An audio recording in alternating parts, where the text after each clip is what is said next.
skills, it tells you that the way you do specializations are you take a group skill and then specialize in something specific like pistols. You don't take it down to that level of individual weapon, which is the example they give in character creation. So I created my character based on what it said in character creation. And then first game session we had, I looked up exactly what something would do in a skill and found out that according to the descriptions under skills and each individual skill group and skill type, that I'd done the specializations all wrong. That sucks. Yeah, that's kind of a hangover from the 1 through 3rd edition. Where in 1 Yeah. and 2, bought firearms, then concentrated in pistols, and then specialised in a single make of pistol. Yeah. Actually, it's although I've played a number of different games, I have never played Shadowrun. Oddly enough, never played a game, never played one. Lots of other systems I've messed with, but never Shadowrun. I like it, and I also detest it. It's one of my favourite games for playing. I think my problem with it is that it's just got more and more and more Magic Run rather than Shadowrun. Magic is just overpowering. It's so easy to just overpower everything almost with a single magic user, and I don't enjoy that aspect of it. Too unbalanced, eh? Yeah, if I run it, I'd tell people, forget having adepts. They're too overpowered these days. When I've looked at things that characters that people have created as adepts in 5th edition. Yes and no. I mean, with adepts, the real nasty adepts tend to be ones that burn out a little bit and chuck in the bits of Bioware, or you go the social adept, and that's just disgusting.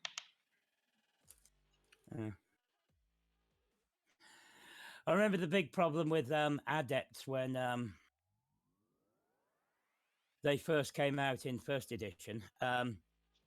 Wasn't the actual adepts, it was the players. The thing that I kept having players all over the place doing was, the specific thing was for the boosted reflexes for adepts, physical adepts, was it says cost per level, and they would all go look at the cost for level 2 or look at the cost for level 3 and buy that and only that level. They wouldn't buy level 1 and level 2 as well. They would only go for, this is the cheapest possible way of doing what I want, so I'll ignore the fact that it says cost per level. Just skip on ahead. I'd always say to them, if you go into a shop and it says 50 cents per pound and you buy £5, how much are you paying? 50 cents or $2.50? And they'd all go $2.50. So what the fuck have you done? Paid for only one level. When you know what price per cut means.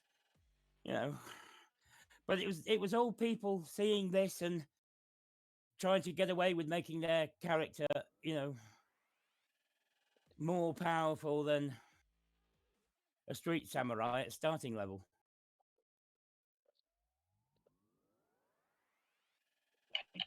Yep.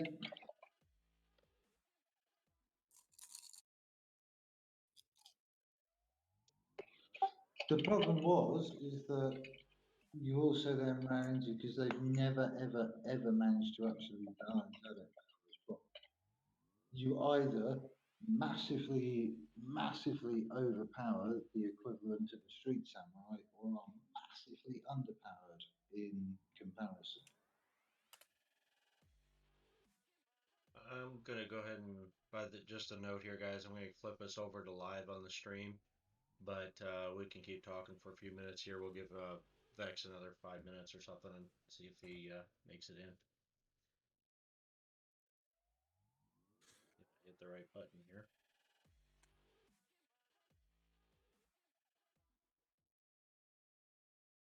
Nope, not that one.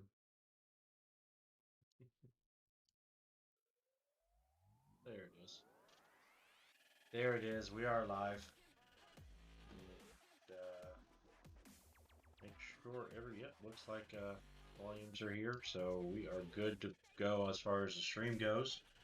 We're just kind of talking about games and stuff here a little bit more before, well, hopefully one of our other players is going to be here. At this point, Pac-Man is still not able to play, so he's still not going to be here. But Vex, we're waiting on him, see if he makes it in, and we're just kind of talking in the meantime. All right. Okay, so you guys both have a little bit, not much in the way of IP that you haven't spent. Okay. I've just spotted something that could What's be up? used to feed the media frenzy. I've noticed that our Ripper doc mate is Dr. David Johansen. So I think it's time for one of my other fake social media accounts to point out that Stringer knows Scarlet through his connections with Dr. Johansen in Night City. Right. Because there might be a relation there. Yeah, definitely. Could be. I don't know if Could it's be. spelled the same, but it's Dr. David Johansen, Doc Ock.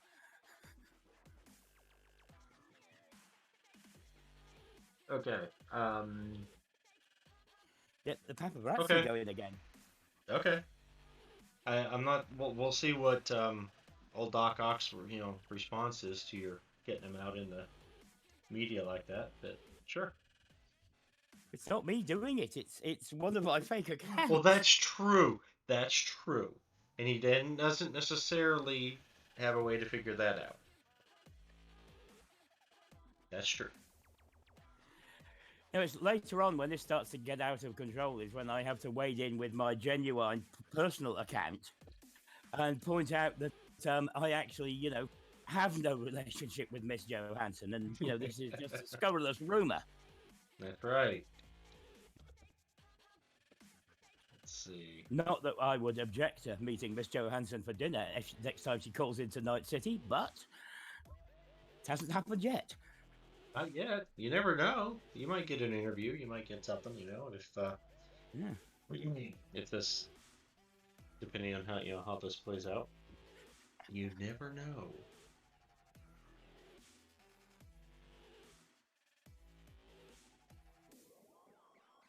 Yeah, that's pretty well the cool factor. Okay, well so while we're in between here, while we're waiting, you made that post, I guess, about on your alternate account. A different account to the one that I used before. There is a response from an account that says the real Doc Ock. And it's saying, "Who the hell are you? What are you talking about? Who the hell are you talking about?" Let's meet so we can discuss it more. This is a message, to that alternate account. Yep.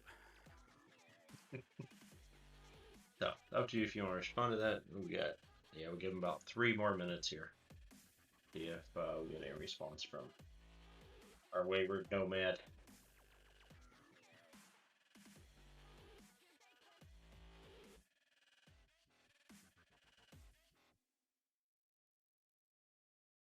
And I want to mention too, if anybody's interested in playing Cyberpunk 2020. I think I'm going to say we're looking for at least one more person at this point. We could really, and it's not required that you play solo, but we could definitely use a solo in the group. So if anybody's interested, drop me a comment or something. Figure it out. But still not here. I don't know. I think it was last time that he was it last time he was late, or time before that he just didn't realize what day it was or something like that, he said. I think so. Don't recall, but that's okay. Alright.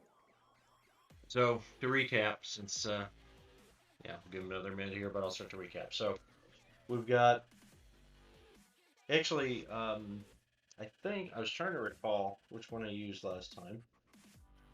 And I didn't go back and watch, I should have gone back and watched the video. But that's okay. So, the group here is escorting a convoy of some pretty nasty waste of various kinds. They actually don't know what's exactly in the vehicles, but they have a couple of tankers, they got a couple of box trucks, they've got a couple of tractor trailers, and it's all waste, all headed down to a processing plant facility in Guadalupe, Mexico. This is being done. Let me see here. Yeah, we're hired by the corporation to get this convoy down to this processing plant. It seems the processing facility in Night City is undergoing some repairs or something, and they weren't able to do it there, so they needed to get this stuff shipped down to their next nearest facility. They've had some run-ins with the Wreck and Shiv, and survived so far. Although one of the members of the party, Pac-Man, disappeared some time ago during the journey. Nobody really knows what happened to him. And now, when just after they were accosted by some turned out to be farmers in pickup trucks and a corporate who they've captured. They assume he's corporate. Now they're being escorted by these rather large assault vehicles. I think someone referred to them as hover tanks, with miniguns and missile launchers. Let me see here. Yep. And there's 4 of them flanking him, as we can see on the map there. We've got over here. Yeah, there's one there. Not the best token in the world to get the idea across. The scale is a bit off, but you know, that's okay.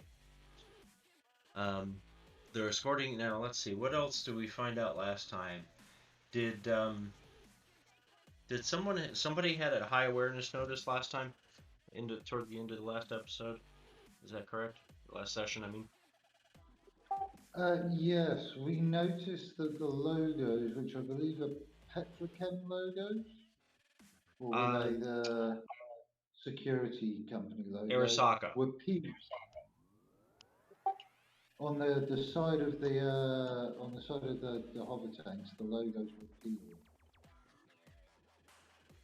Yes, I believe one of them was coming loose. Yes, but they are all marked as Arasaka corporate vehicles, and I believe you actually been in communication with someone in the supposedly in command of this attack group, or this defensive group, who stated they were with Arasaka and that they were there to assist and help escort them to your destination, the convoy to its destination. And the captured corporate is in the back tractor trailer. I believe he's still unconscious, but zip tied up, zip cuffs, sitting next to Stringer. Yep. And Marcellus is on a little balcony deal. That's not the right word, but anyway, a little spot off the back of the trailer where there's also an automated gun on the back of the side. You're back there with that, or were you on top of the trailer at this point, the truck?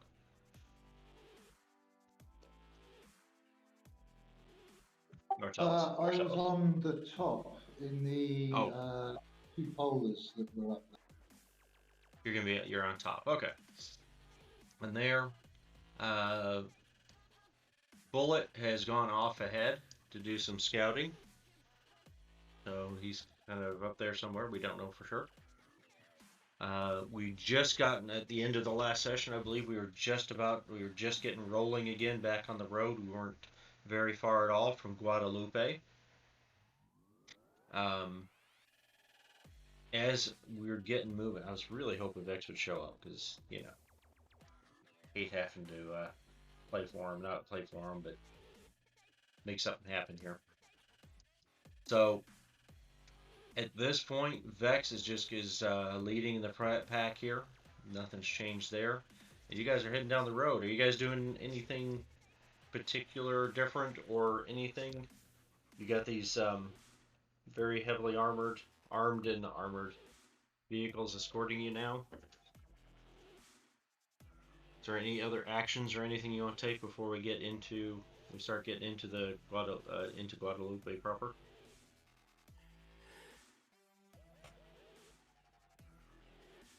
No. Pardon me just a moment, guys.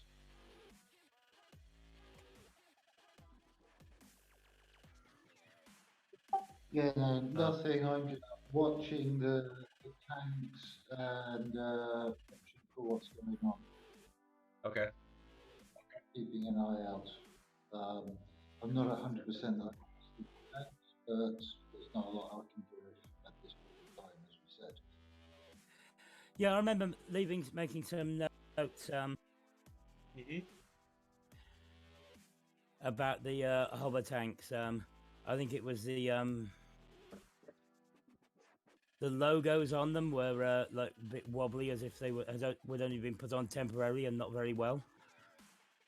That's what Marcellus was saying. Yes, I was trying to remember who noticed it or what the situation there was.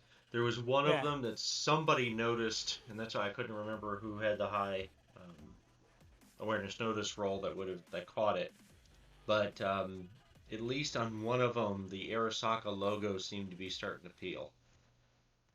Yeah, I thought it was Lazarus. I was trying to. One of the reasons I was looking for it was because I thought it was Lazarus. Was it Lazarus? Then if you have it in there, Lazarus is the group. I'm trying to remember. I was going back to my notes. My notes weren't sufficient. Lazarus was the group that was guarding that your way station overnight. Where you spent the night. They were handling all that, and they did escort you a few miles outside the gates of that place, but then they went back. Yeah. But you think this? I can't find the note that I made, which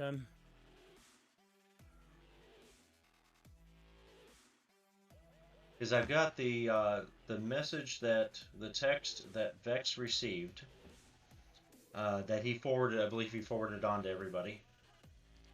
But just to make sure everybody remembers this too, he forwarded on that he had that the Nomad, the contact he had that got you guys this job, had sent him a text that they were just attacked by Arasaka AV that turned out to be Militech in disguise. So it was actually Militech, but it was disguised to be to appear to be Arasaka.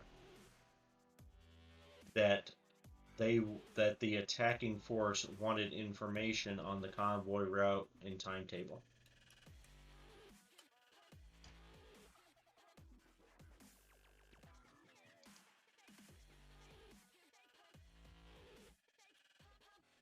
So that is the text that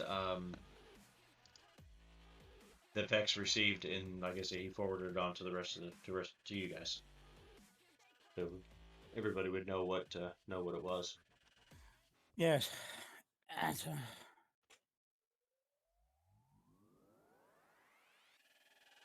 So I also had something off the guy's phone. We had some. right, you had some information off the guy's phone. It was a bunch of who was that? Biotech? Yeah, Biotechnica. Yeah. He had a number of contacts and phone numbers for various corporates and security. Most of them were security related employees, staff at Biotechnica. And that last call that he made, the call that you guys, that somebody overheard, again, I'm not sure who that was that overheard it, but it's okay at this point. I did. You did, okay. That you overheard. The last call he made was actually to a data acquisition manager at Biotechnica. Yeah. And that was the call, as I recall, that he was very, very animated and upset that he was told that this was going to be a very simple, very quick and easy operation, that taking over this convoy shouldn't have caused any problem. Yeah, he And wasn't now, expecting there to be any security worth a damn. And which was now why there's he only hired a bunch of local farmers. Right. And then it turned, and then there's all these. Go ahead. No, I was just agreeing that was the case. Yes. And then, but then it turned out these armored vehicles are the Arasaka vehicles. Supposedly, that's what they logoed. Anyway, Yeah. These vehicles all showed up, and he was very surprised and upset about that. He wasn't told about that, and so on.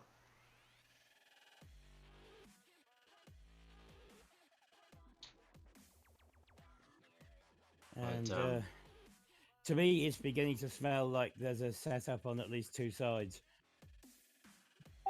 Yeah, I'm not feeling very comfortable and I'm feeling very exposed at the moment.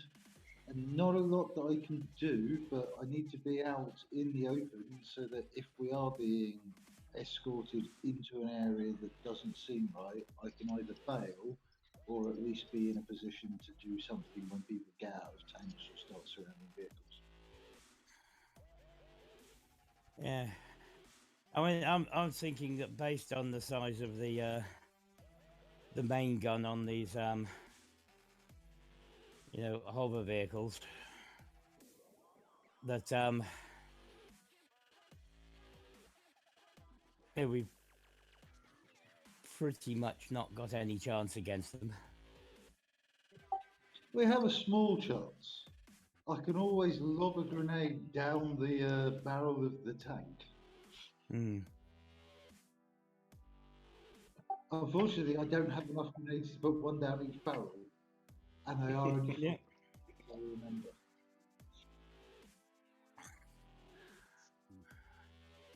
and you're not Colossus, by the way. Just a side note.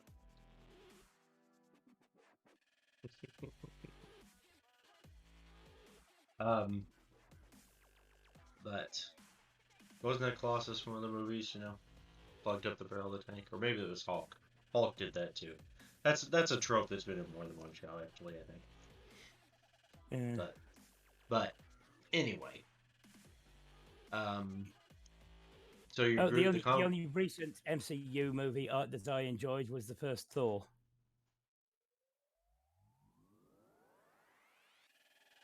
It was a good movie. There's been a few good ones, some of them not quite as good, but if you just try to take them as entertainment, I think most of them have been pretty entertaining, to one extent or another. But the convoy is getting up to speed, going down the highway. You're only a few minutes, like 10 minutes or something, I think it was, from Guadalupe. Yep. You guys have your suspicions, but at this point, you're not taking any overt actions against anyone here. Is that right? Nope. Okay. You get on the radio, you hear Bullet will come over the radio link. And basically he will say, good chance we're still being listened in on, just in case anybody had a question about that.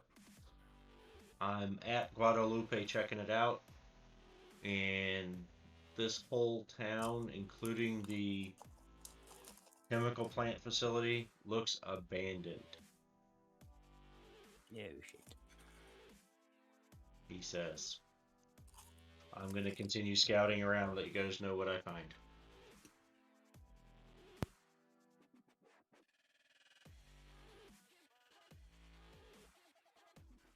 And so yeah, there's that.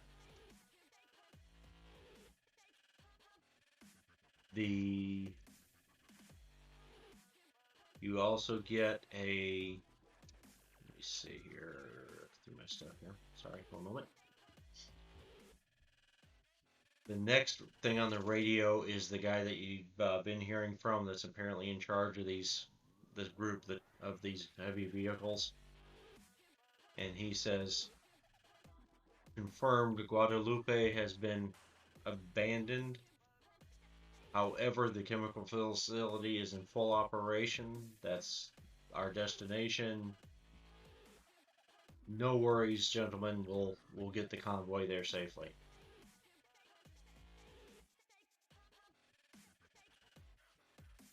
He has full confidence in what he says, it sounds like.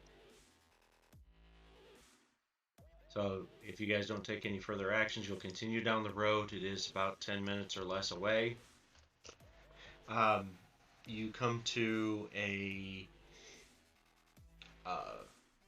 gate, a wall, kind of similar to what you'd find like in Night City, in some areas of Night City, between the city and the regular city proper and the combat zone. There is a wall. It is not a huge impenetrable thing, but it's definitely a security checkpoint. There is a gate there. The gate, however, has been destroyed. There's rubble. There's a big couple of panels that have been blown in. There's actually still some fires burning just inside. There, as you guys just pass on through it, the whole convoy slows down some, but continues to travel inward into the city. The guard building, there's a like a guard shack near the gate. There is a small barracks looking type building. They have both been bombarded. Holes in the the holes in the roof caved in areas, holes in the walls, big holes, fires, some fires, just a lot of smoke, mostly smoke, not as much fire, but it wouldn't be hard to guess didn't happen too long ago.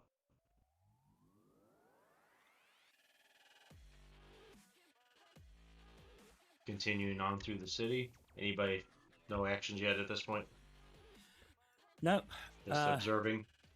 Just keeping an eye out for this chemical plant. Okay. Marcellus, anything from you? No, same, just keeping out for the chemical plant. I just noticed, I hadn't realised that my Chrome had crashed, so I wasn't on Roll20 anymore. Ah! Well, nothing's hardly changed, so that's okay. Well, okay, so you guys are going down the road. There are some vehicles, various kinds. This Guadalupe is not a huge town, or at least the area that was in the walls. Not long ago, it was mostly a village. And I don't have my note in front of me. Okay, guys, here's a trivia question. Who hired you to do this job? Was it Petrochem? I believe. I think it was. It was Petrochem, but via other... the other Nomad group. Nomad group. Right. client or family. Right. Okay. So when Petrochem opened the facility here, there was a bit of a boom. Um, they put the walls up. They secured the town. Um, so it grew quite quickly for that time during that time. Anyway, so there are some cars that are scattered around. It actually Marcellus, you could roll an awareness.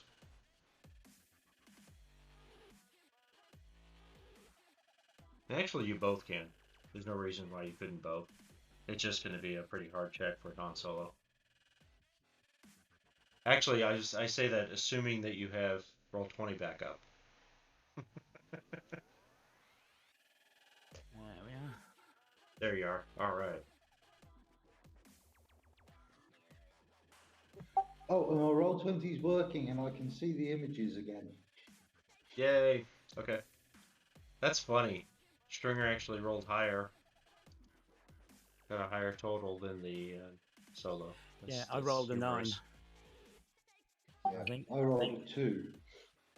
Okay. Well, then you both notice. Actually, for this particular thing, for this particular thing, Marcellus does still notice. We get a little bit more information. So you both notice some of the windows and some of the buildings. You'll see a face looking out and duck away, that kind of thing. You don't necessarily see weapons. You know, it's just people are there. There's people in the building. There's people there, but they're hiding. They're most definitely hiding. Marcellus, you will notice there are a lot of small arms. Nothing bigger than like handguns though. Because there's damage. There's cars burned out. There's buildings damaged. There's people laying around that have obviously been injured in recent fighting, but nobody has any heavy armaments. No rifles. No heavier rifles. You know, no grenade launchers or any of that kind of stuff. It's just handguns of the people you see laying around. Okay. Continuing on. There aren't any real big buildings, like 3 or 4 stories is about the biggest building you'll see, and there's not many of those. Mostly it's smaller structures. In not too far off, just couple blocks away, you do start to see the towers, smokestacks, a facility that looks kind of like a sort of like an oil refinery would. Lots of piping going all over the place, stacks going high up into the air, that kind of thing. As you approach it, there is a security fence there. The fence is open. There doesn't appear to be any guards on duty. As you go through, let me see. You guys rolled well enough at 20 sufficient. You'll both notice as you roll through, there are some protected by Lazarus Corp signs around. You know, warning electrified fence, this, that kind of stuff, and protected by Lazarus Group stuff around. But you don't see any troops, you don't see any guards. You roll in. There doesn't appear to be anybody around. There is one of these smokestacks has. If you've ever seen a facility that like burns off, I guess processing natural gas, for example, or something like that, and they might have the lesser gases just get burned off. Yeah. There's one tower that that has a lot of flame coming out of it. It's like just like there's a flamethrower, not just a little flame, not just burning off a little bit of gas. There's a lot being burned off coming off there. Yeah. Uncontrolled maybe. Right. You guys, the tanks, these two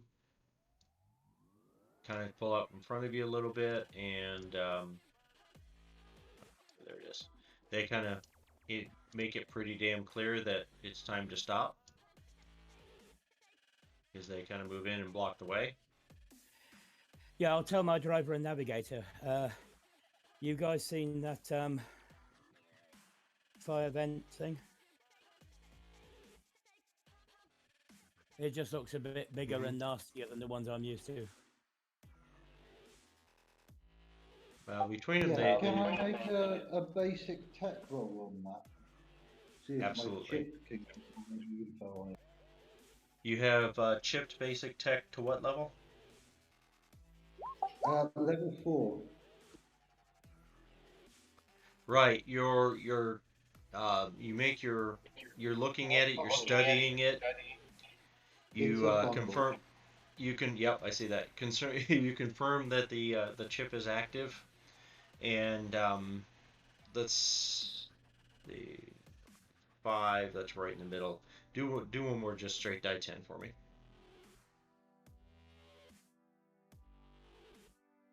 And where did you get that chip? Was that one just out of the book, or did you acquire it somewhere?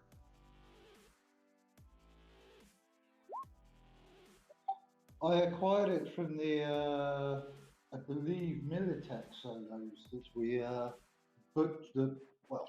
we butchered and got butchered on the bridge. Okay. Okay, so as the chip is active, you're thinking about studying the tower and stuff, and you kind of get all of a sudden you get the impression that, oh, that's perfectly normal.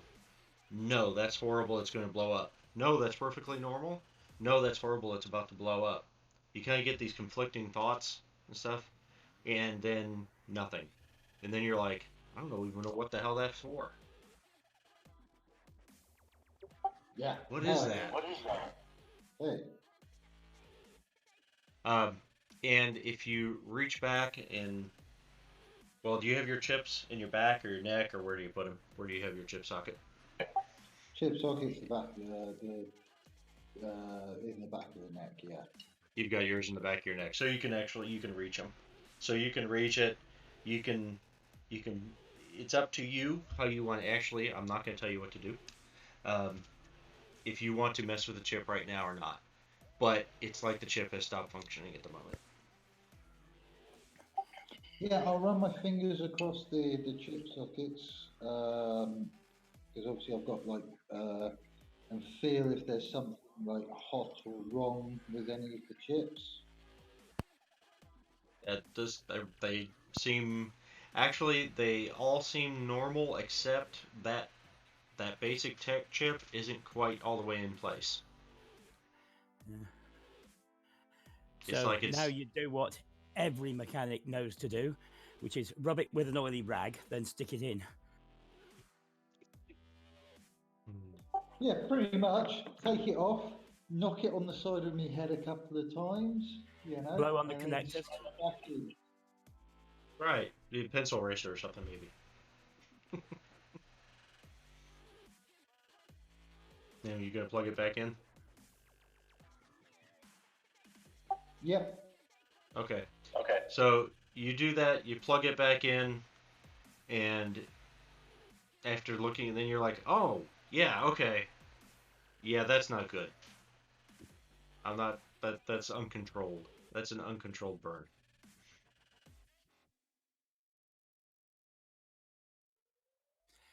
The reason I'm pointing it out to the driver and the navigator is Oh, they've yes, probably yes. seen this sort of thing before.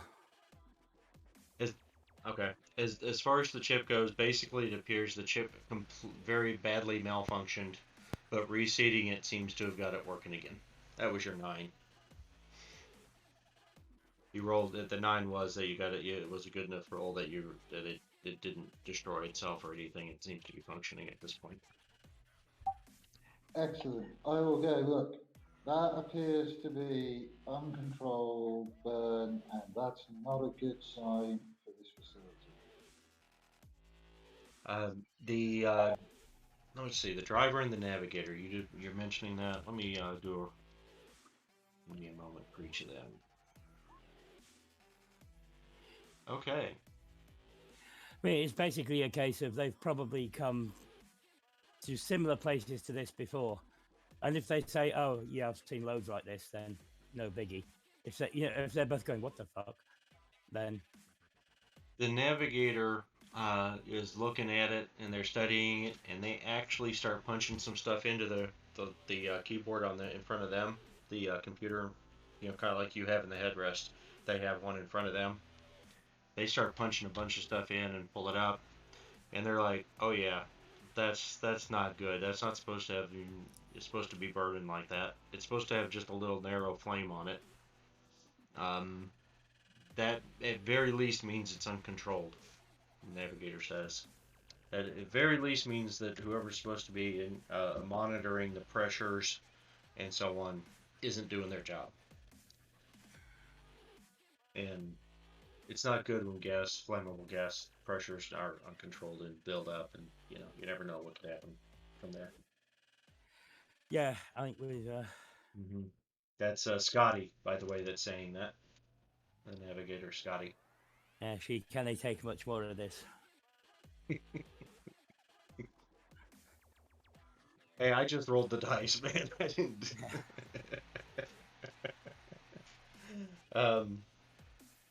But yeah, so that's their response to you inside the cab. They're not listening in on your radio comms.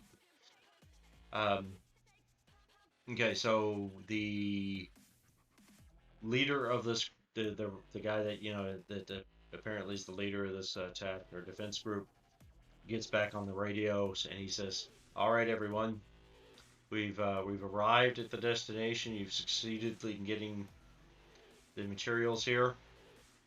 Stand by when we unload your material, your cargo." And a couple of two. So the guy in the hover tank saying they're going to do the unloading. He just said it was a we. He didn't say specifically who. He said we. Yep. So I'm going to be keeping an eye out for people coming out of buildings. okay, you get two people get out of each of the vehicles. They're in infantry. They're in fatigues. The type that would have the Velcro patches and stuff. Except they don't have any patches on. No logos, no rank, insignia, nothing. They jump out of each, and they direct the two tractor trailers to a loading dock. Two each do. They direct the box trucks also to a loading dock area, and the tankers to another adjacent, just near their facility, where it's obvious where it's set up where you pull a tanker truck in, and then it has hoses and lines, hard connections that would come down or from the sides to hook up to the tanks. Guys, just going to continue to observe. Yep. Okay, so that happens. You guys are just going to, so they do that. They move their vehicles around, and these guys in the BDU seem to be handling getting everybody connected up. The two by where the tanker stations are start punching key buttons on a keypad on a control system, and remote arms start coming out and connecting to the tankers. And you guys that pulled up to the loading docks, of course, you guys are in the cab. So all you guys can see from the cab, Stringer's in the cab.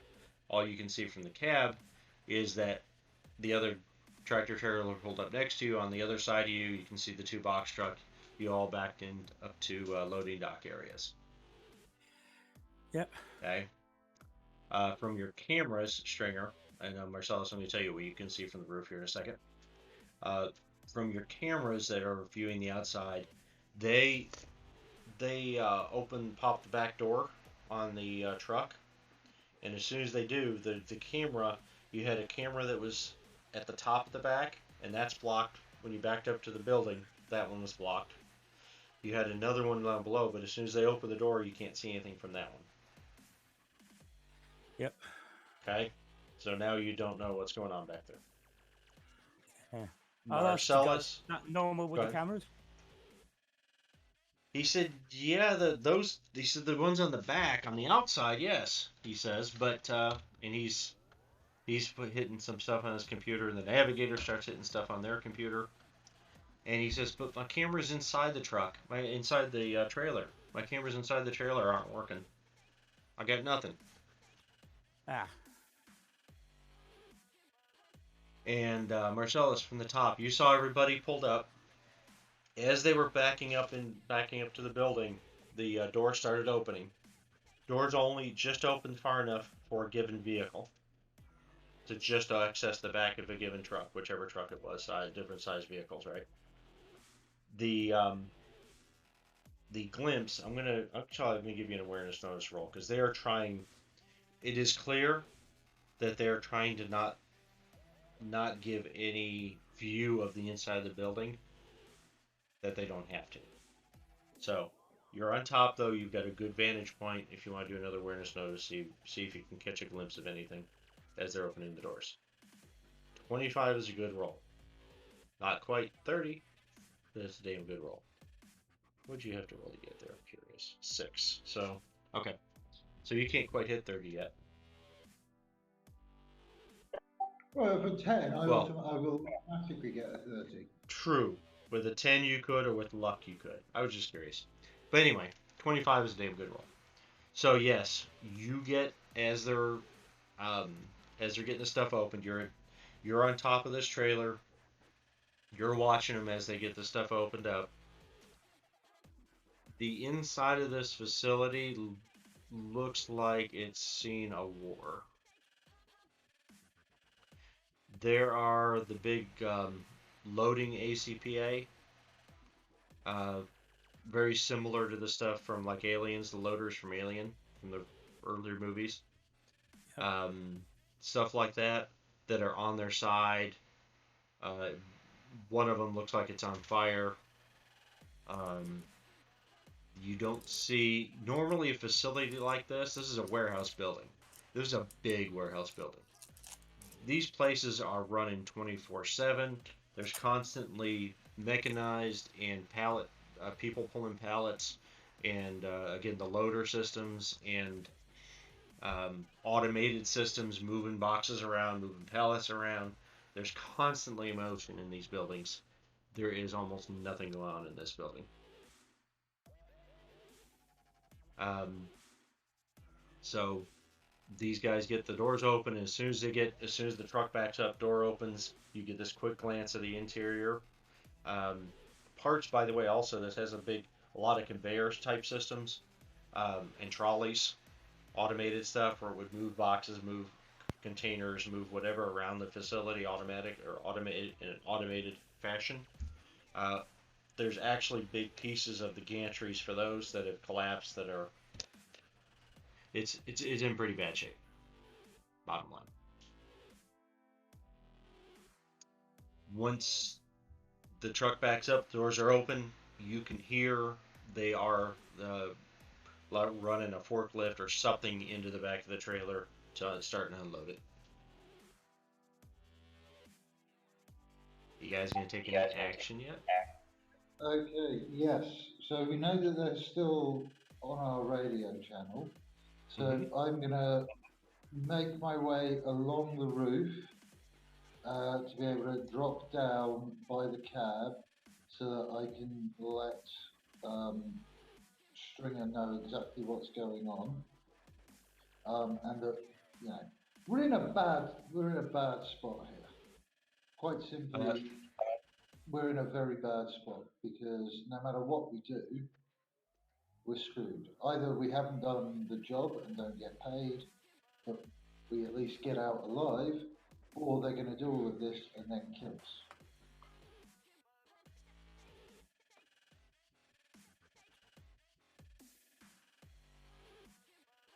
Stringer, you guys are talking in person now, So with your window down, he came up to the cab, or whatever, where you guys can talk to each other. So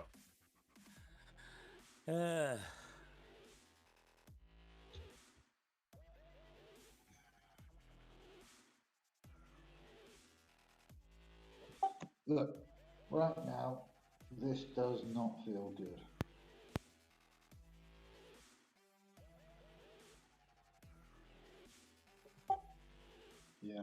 We're in a situation, we've got heavy armored vehicles, massively outnumbered, and this place looks like a war zone. And given what I know from that stack over there, there's every chance this place is going to blow up soon. So, we either ride it out and hope they just let us leave, although if I was them, I'd get rid of the witnesses. hey, fellas, another awareness notice, please.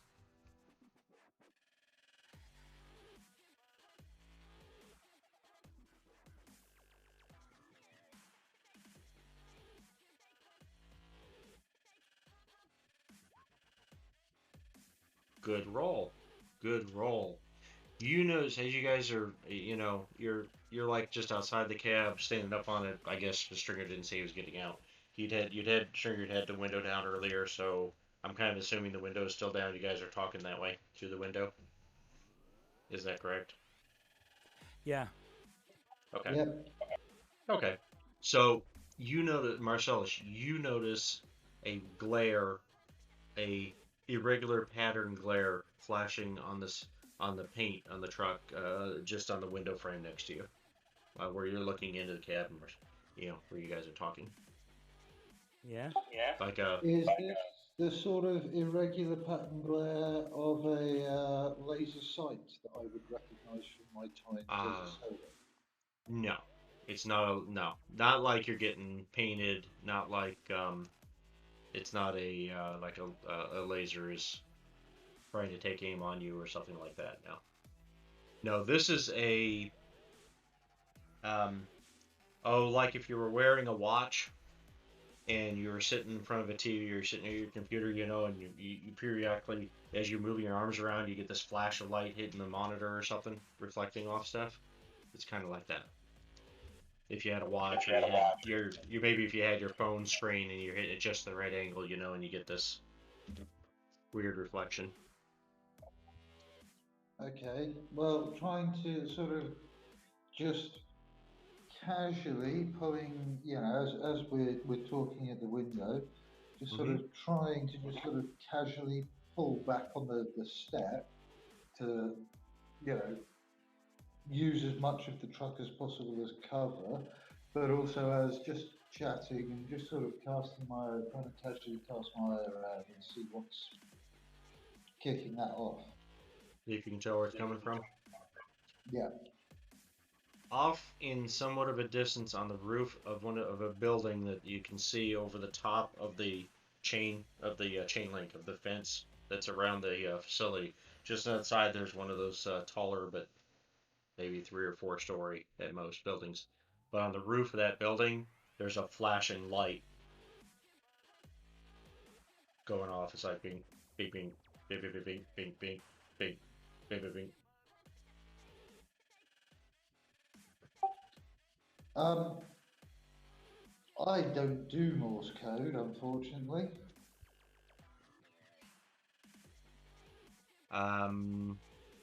Do you have any other tech related? You got the basic tech, but you don't have any other tech related chips or anything, do you? Or something, or either of you? Nope. I have basic tech, I have cyber tech, I have demolitions, I have electronics, No. I have electronic security, I have pick lock, and I have weaponsmith in the technical lines. Okay. Yeah, no, that's gonna really help you.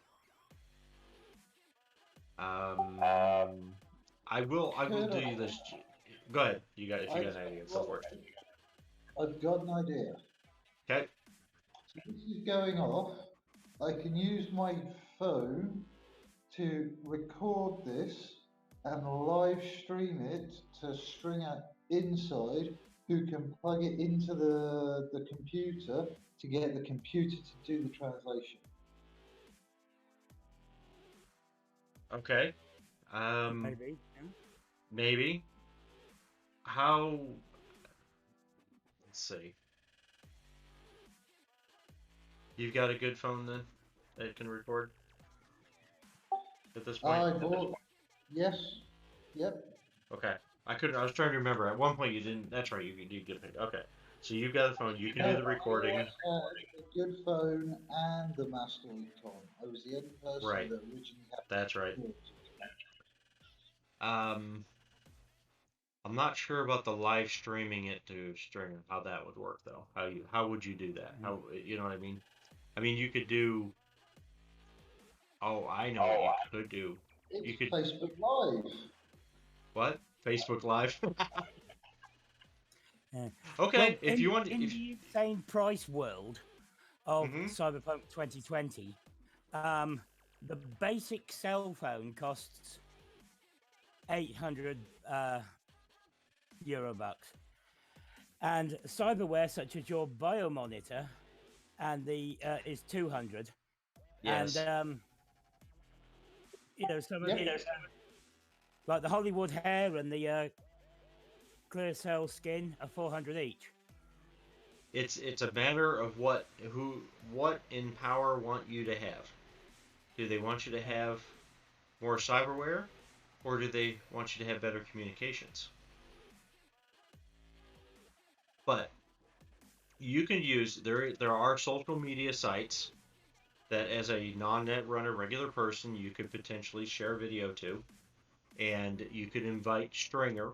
He's on all social media as we've already discussed, well, directly and indirectly. He's on most all social media platforms, so you could certainly invite Stringer to view a live that you were putting out there on a social media site. Another way of doing this would be I use my cell phone to do the equivalent of Googling Morse code. And when I've got the thing that lists up what the Morse code is for A, B, C, D, E, Marcellus reads out dot, and I go right S and write it down on paper. But he hasn't said anything to you. I know he hasn't yet, has he? No. You don't have any idea what's going on until I had said that we've got someone signaling us. Obviously, I obviously hadn't pressed my push to talk. Okay. Well, that could be. So you're gonna tell him that there are somebody's trying to do something. Yeah. I'm basically going, look, someone's signaling us. I think it might be Morse code. I've got a stream coming to you that you could plug in the big computer in the truck and run translation. So you get Stringer. You hear that you telling them that stuff. You get an alert on your phone that you have a invitation to join a live stream from Marcellus this is a public social media site. Yeah, I'll press accept just because he's about 2 feet away from me. So there's but there's still the fact that you can't see what's being done, and we need to get a way of getting it translated. So there's a 5 or 10, at least 5 to 10 seconds or 15-second delay. You start to see like the edge of the door frame of the cab and these flashes of light hitting it. And as you're seeing that, you start hearing the conversation between the two of you, but delayed. Yep. And then it starts getting louder. What you're saying, what he's saying, starts getting louder and louder and louder. That's a good idea. That helps. Okay. It stops getting louder.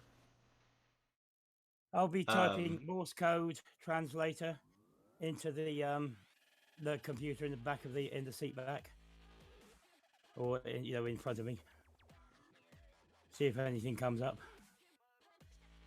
Okay, let's see how long he's going to keep doing this. Okay, not long is the answer. Okay, so you do that. You get a translator comes up. You can feed it. You can feed it a series of like ones and zeros or not ones and zeros, but dots and dashes to interpret. You can upload a video, that kind of stuff. You can upload an audio file. Yep. Well, I think the first thing I'll do is, this is streaming, is sit there tapping, the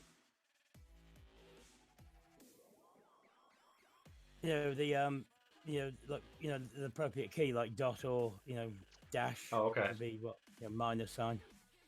Yeah, you can do something like that. There'll be periods and dashes, and you can start typing it in as what you can best guess from the light. Okay. Yep. So you start doing that, and that's good. What kind of roll would that be? Jeez. Let's see how. Let's do composition. Because you're trying to interpret it. I think that's a reasonable. I don't know. It's sometimes as many skills as there are, it is still sometimes hard to pick one. So, but we'll use composition. Okay. Okay. So you start typing that stuff in. Marcellus, your phone starts to ding, and check it out. Take a look. Yeah. You are getting joins to your live video. Okay.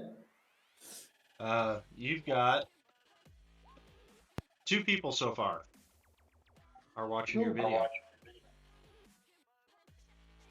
It's just a bunch of weird light on a door frame, Yeah, but people will watch anything. Okay.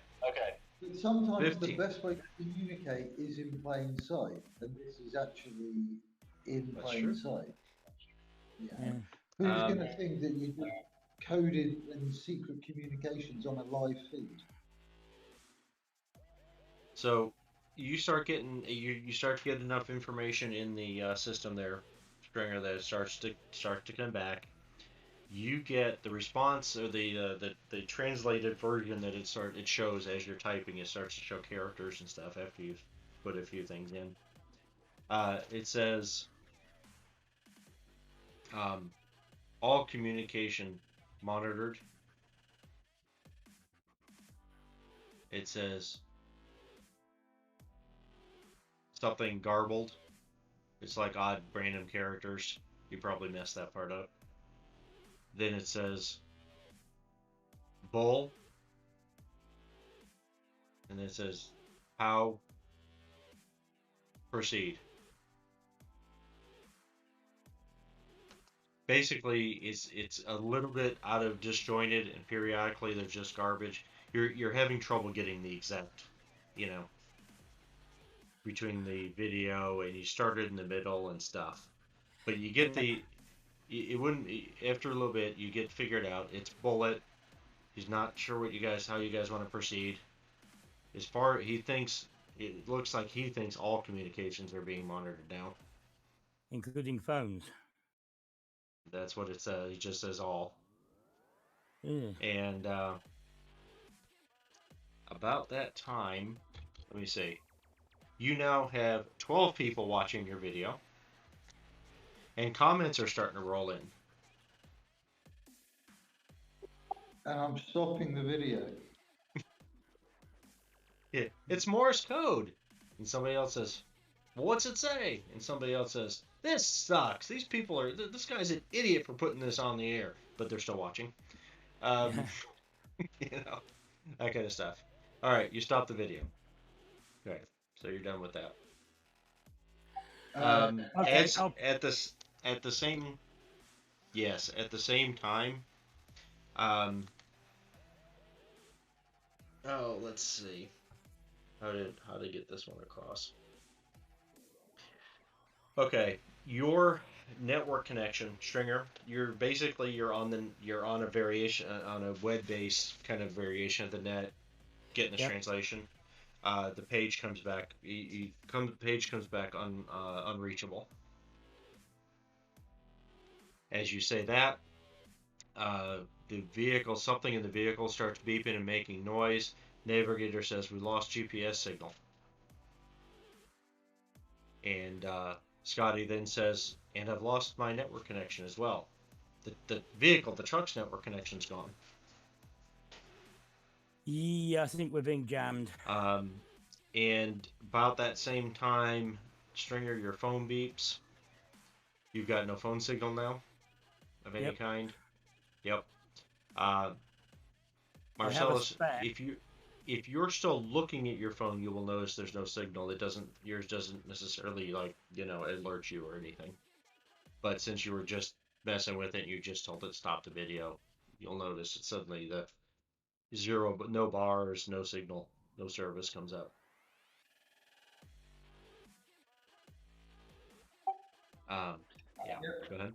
At this point, 2 Malorians appear in my hands. Okay. And I'm now dropping down and rolling under the truck for cover, and then looking to see what movement and everything else there is. Okay. Let's see, as you do that, what else? Do I still have the screen up that tells me that what the dot dot dash dash things for Morse code is? That page, the site that you're on that was doing the translation now says unreachable. There's an error, just a very generic error message that says the site's unreachable. Shit. I have a spare phone. Is that dead as well? Same situation, no signal, no service. Yeah. Okay. The team leader that has been talking to you, that's running the vehicle, suddenly says over the comms, he says, communications interruption. Everyone be on alert. We've lost communications. So the radio is still working. Well, Marcellus, you don't hear it, and I'll actually no. Let me correct myself. You have a good point. You do not hear this. Okay? It does come into the cab, Stringer. You hear it. Yeah. Scotty says he was flipping around trying to find something that worked, couldn't get any service. The only thing he's getting, they've got a Type Beam radio link in the truck, and he was just kind of messing with it, pointing it around, see if he could pick up a signal. When he pointed it at one of the armored vehicles, he got a signal, and that's what came through. Yep. When he pointed at the antenna array on one of these, on this one actually, but nothing else is coming through. You're Marcellus, you're under the vehicle. You just got a little bit of static. You got nothing on your radio. Let's see, you climbed under there. You've got your guns out. Nothing else seems to be happening with these vehicles, with the armored vehicles. In fact, you guys, let's see, Marcella, from underneath, you might be able to see, depending where you are, you could see one or the other, depending on where you are under the vehicle. You might be able to see one or the other of the two in back. But the turret, suddenly, the turret on this one, suddenly just kind of droops down and stops. Stringer, you're going to see that also, since you got your window open. You definitely will see it on this one. Just what I just described. The turret that has been, it's like it's been, searching and just observing and being aware, that whole system just kind of shuts down. Yep. Also, this whole time, well, let me see. No, they wouldn't do that. You guys would. Okay, yeah, that's what you does. That too, those two. Stringer, if you kind of look out your window, you'll see the same thing has happened to this one up front. Of course, we're not in this order anymore. You guys are at the loading base and all that. So there's Yeah. that. But you can each tell at least one or two. You can each see at least one or two of the armored vehicles, and that's what's happened. That turret seems to have shut down. Yeah. What about that? What about the turrets in the truck? In the actually they nothing. They're not well. They've been. Let me see. You're still getting video from outside the truck. If you like start checking cameras from the turrets, from that stuff, all seems to work. Yep. As far as you can see from where you're sitting, there doesn't seem to be any problem with that stuff.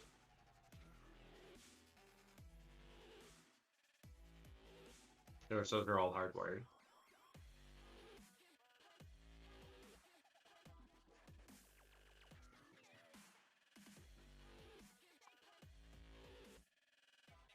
So over that tight beam, Scotty says, "I'm trying to hold it. It's not working real well. He's just getting some static over that radio link. You'll hear um, reporting in.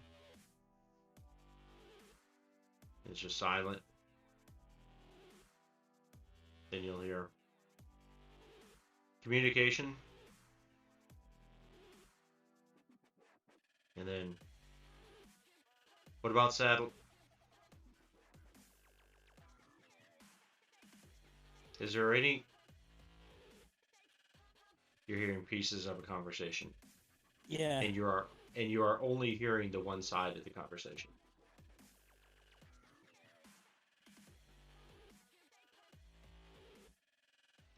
And that's all while Scotty's keeping it pointed at the communications array on this the dish or whatever on that one vehicle.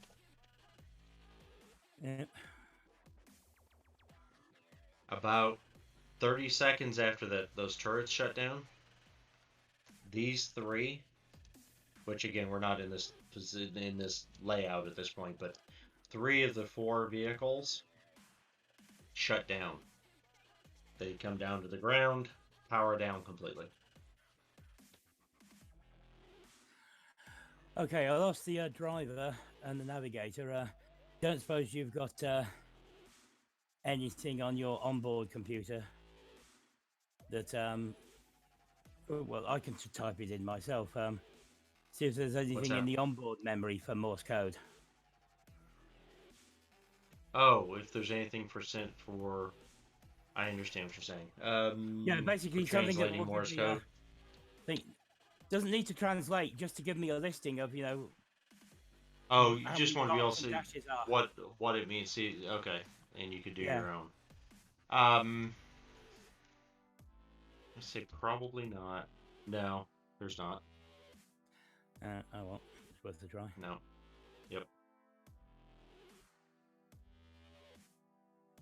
And actually, as you're flipping through the options in the radio system, there is actually a system in there for sending digitally, sending Morse code. And if that system was receiving Morse code, it would put the text on the screen for you. But it's made to be used with the onboard radio and stuff. It's not something you can put video in or anything like that.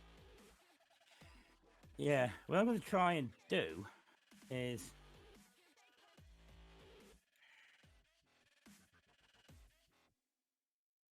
work out compose a quick message that I'm going to try and send to Bullet. Okay. Not electronically. Basically saying, all comms jammed except tight beam from tanks. and then send it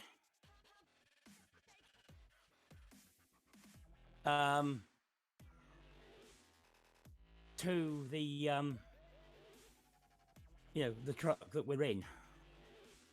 So it's basically going to send the digital thing out, and then what I want to do is put up on the screen, dot dot dot dash dash dot dot dash dash dot dot dot. Oh.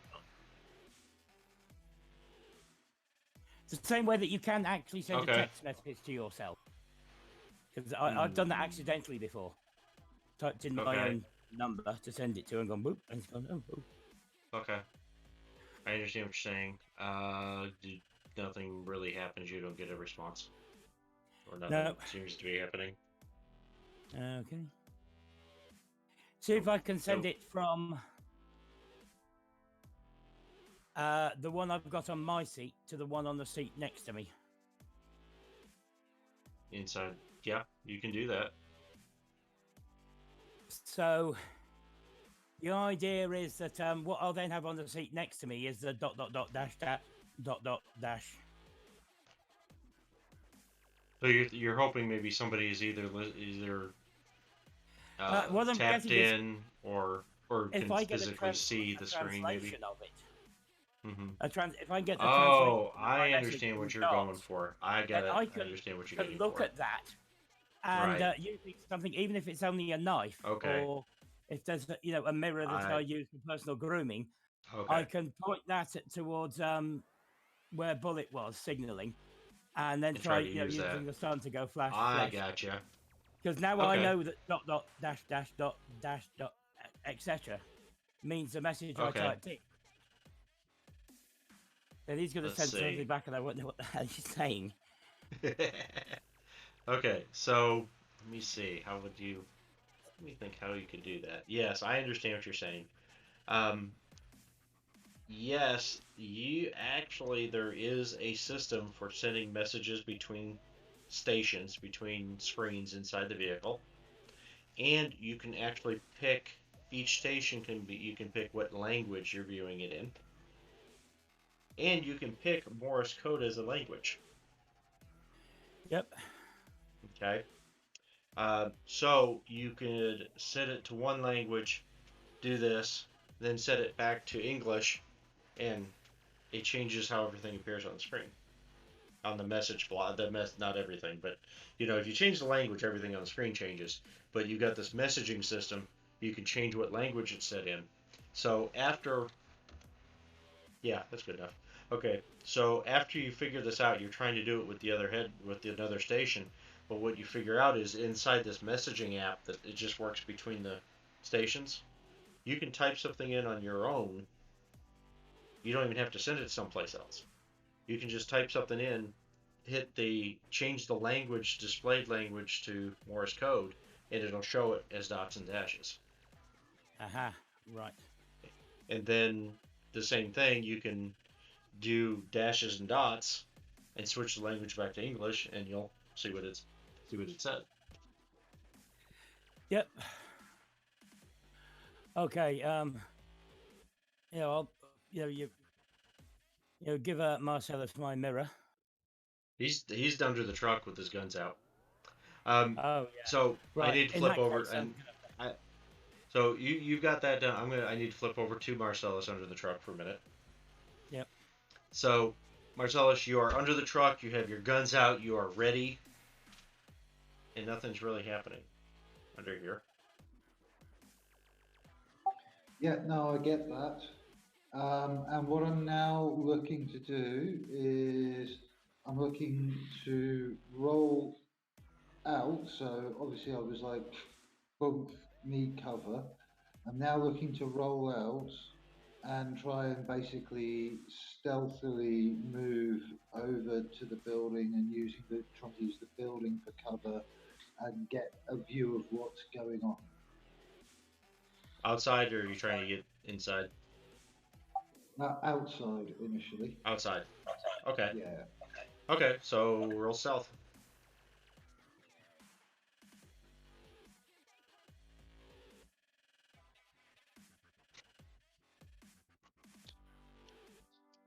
So let's.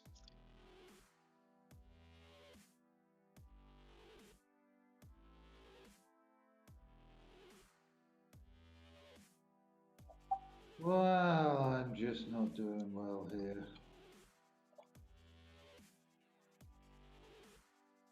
Okay. And your fungal roll's a 1 as well. Oh yeah, I'm going. Hey, look at me! I'm over here shooting down. So you do this really attempt to do this really cool roll out from under the truck, and you're going to sneak around this device, this trash can dumpster, and around this thing. You got this whole route planned, and get you over to the building. And there's a human steps and landing and a door and awning, and you figure you can get up those steps and you can get over there, and there's a corner right there where you can crouch and be hidden. Um, as you roll out from the truck, you catch your foot or something on a crack in the pavement and just go spiraling out. And you jump up and look around and continue on. And basically, as far as you can tell, you were completely stealthy. Nobody noticed you. You did have that error, but you get up there. So you're up on this landing, and it's elevated. It's like say 6, 7, 8 feet above ground level. Not quite as high as being on top of the truck, but you can see all around the parking lot area, and you're in this area that is a shadow, and don't think anybody can see you, and you're just ready and looking around. You're going to do an awareness, I guess, once you get there? I am. I'm also Okay. holstering the Malorians and swapping back to the AK for the longer range for the time being. Okay.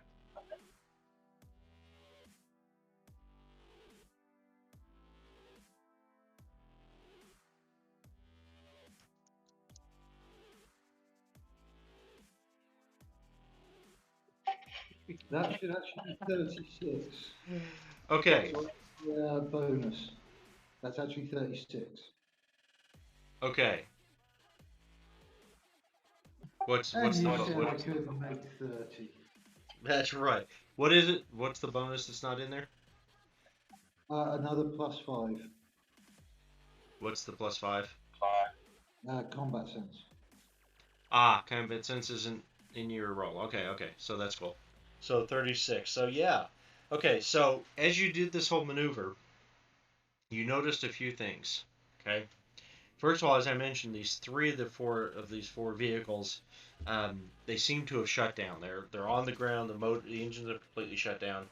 Turrets kind of went limp, so to speak. As you did your maneuver, the personnel door hatch at the back was still open from when the guys got out earlier. You got a glimpse as you were doing this maneuver. You're able to get a glimpse in all three of these. You didn't see anybody in them. First of all, the fourth one does seem to be still in operation, still moving around, or still the turret's still active and stuff. Let me see. You find as you get up, well, first of all, you realize as you got into the spot that you were certain was a shadow and you were all stealthy and stuff, you actually are in probably the best lit corner of this entire facility. You're not stealthy at all. You're not going to get hidden in any way. You realize that from where you were before you rolled out, it looked like that was going to be a perfect place to hide, and it's just totally not. From your awareness roll, also you notice there is a hole in the building. You would guess about a 25 or maybe a 30 millimeter heavy weapon of some sort pierced the wall, but it's more than enough for you to look through and have a great view of the interior of the building, which you will see the stuff I mentioned before. You will not see anybody moving around or any machines running. In fact, you'll notice none of the lights are on. And it's only the 6 guys that you saw get out of the vehicles that seem to be manually operating forklifts and stuff, trying to get these trucks unloaded. And actually, no, it wasn't 6 because some of them went over to do the tank. So there's actually the 2 tankers. Let's see, 2, 4, 6, 8. So there are 4 in this building, and there's 4 over by the tankers. Anything else in particular you're looking for? Because that's a hell of a roll. Pretty much, if there's any chance that you could have noticed it, you probably did. So, is there anything else you're looking for? I'm also looking for people advancing on us in any way. So, trying to spot either, reflections from binoculars or sniper scopes or anything like that, or even, or just, or movement that would suggest a force moving in on us. Because if these tanks have been powered down, that also suggests that, I now don't actually know whether these guys are really on our side or really not on our side. And this is a problem. That's not actually good. Okay, so you do notice actually there is not a billboard, not a bulletin board, a billboard. There is a billboard off the facility, and while you're sitting here, you realize it's been scrolling text on it. It has an advertisement for Narco Cola, and but there's additional text scrolling across the bottom of the board that has nothing to do with it. It says, as you're watching, it says, "This is Bullet." Obviously, you guys don't know what the hell Morse code is. This facility obviously has been captured and cleared. I gave up on the Morse code thing and am trying to get more information on what the hell's going on in here.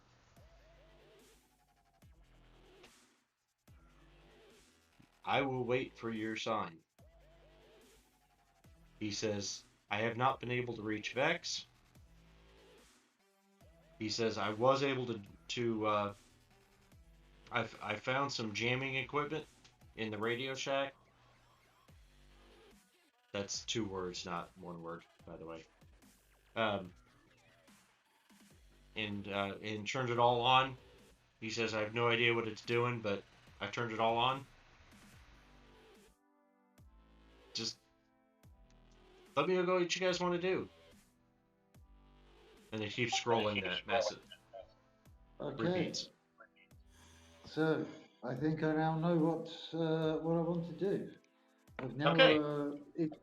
Bullet that's taken down these tanks with the jamming. So at this point, I've decided that fuck it, let's just take out these guys and we'll see what's what. My problem is this fucking lack of communication means I'm now going to get back over to the truck. To get You want to roll stealth again? To take this, yes. Okay.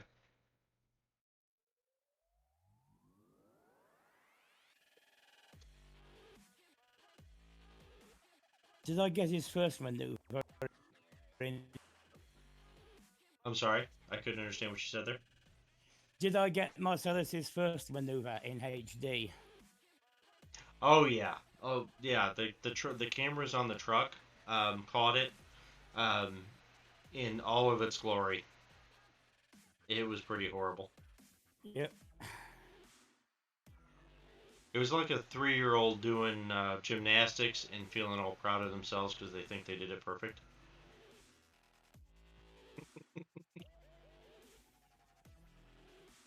Fumbles are great.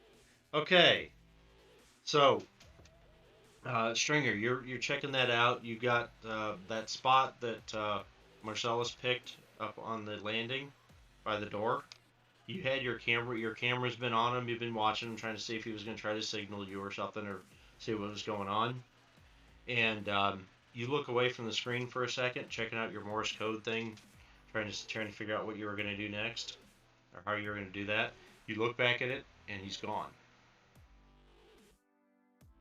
And it's up to you if you want to try to find him. You can roll him. You can roll awareness notice if you want to try to figure out where he went.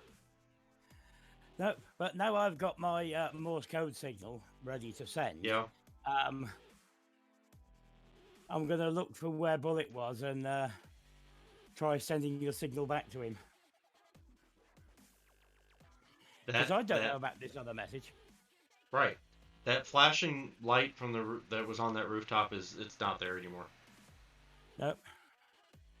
And about the time you're looking out your window, you're trying to look at the rooftops, try to figure out where that was exactly again, which roof it was and all that. You don't see it. Marcellus, how do you want to make your appearance known? Or do you?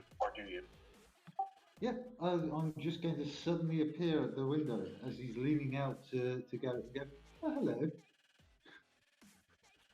I want to make him jump.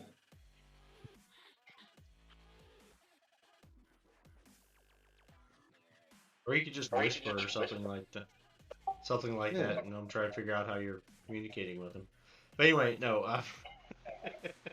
Yeah. Okay, Stringer, so there's Marcellus again. They're coming to get you.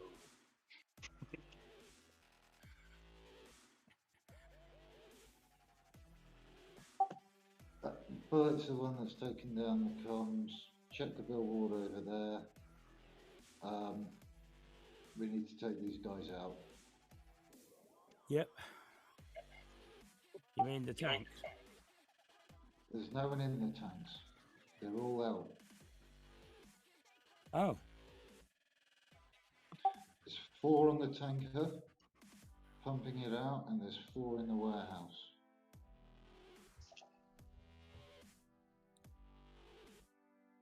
The tanker, is that one of the vehicles up ahead of us? Again, you guys aren't really in this configuration anymore. You got. Let's do. I'll do this. I'll do a couple things here real quick so we can have a better idea of what we're now dealing with here. Give me a moment. So there's a building, some other stuff. There is.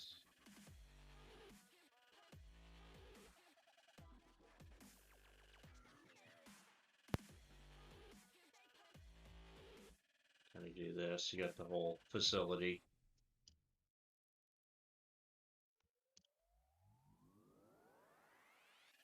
So you got. Oops.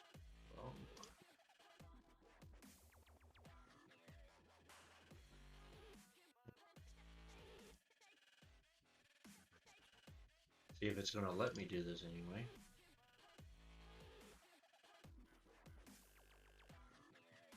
There. Nope. Dang it. Come on. There we go. Okay.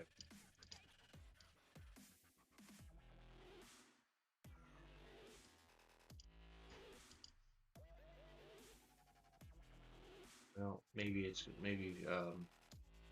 want to let me do this. Okay. So you got one of the you got the big warehouse facility.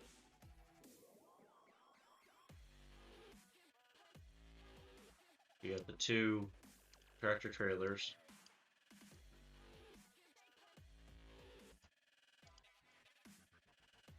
And the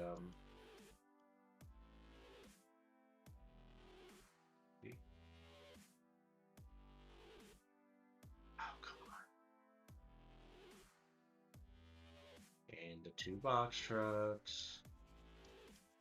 And the 2 tankers are pulled up by this other building over here.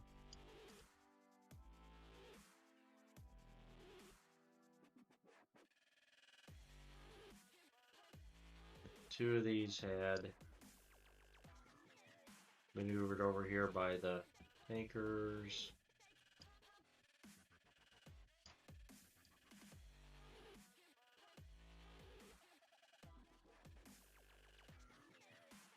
is over here somewhere. And the scale is not anywhere close to right, but that's okay. And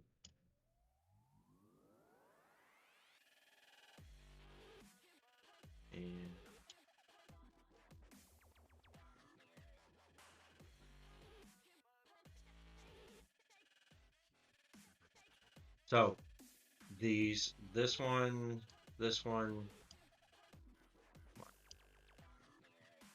and this one are the ones that seem to be powered down completely and are just not, we don't seem to have any life to them. This one is still, the engines, there's motors are still running, it's still hovering, still seems to be in operation.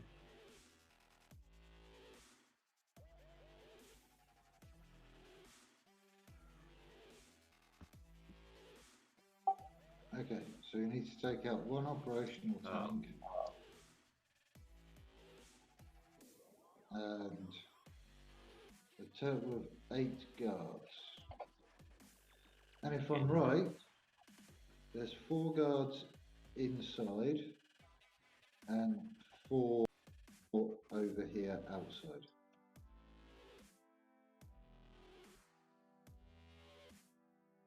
Give me just a moment. I'm going to try to place the adversaries here real quick.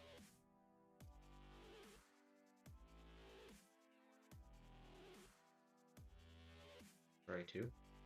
So, again, if it will let me.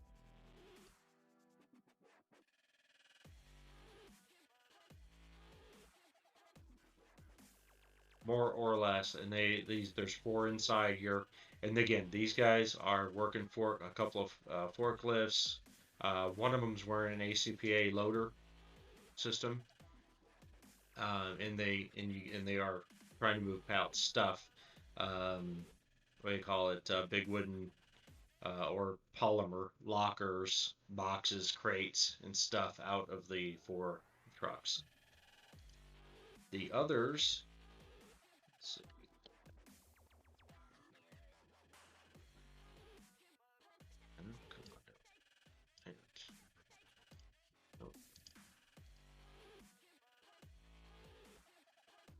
Make me do them one at a time. Go for a quick pee while you. All right. Get everything set up. Bio break, huh?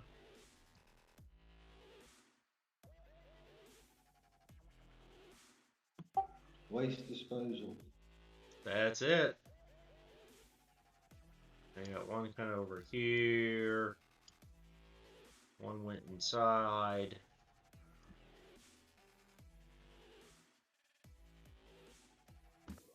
There's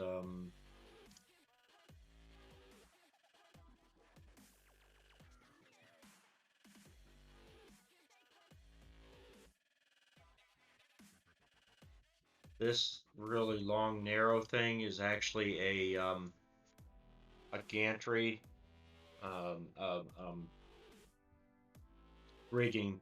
Basically, there are several robotic arms, remote control arms on this long deal here.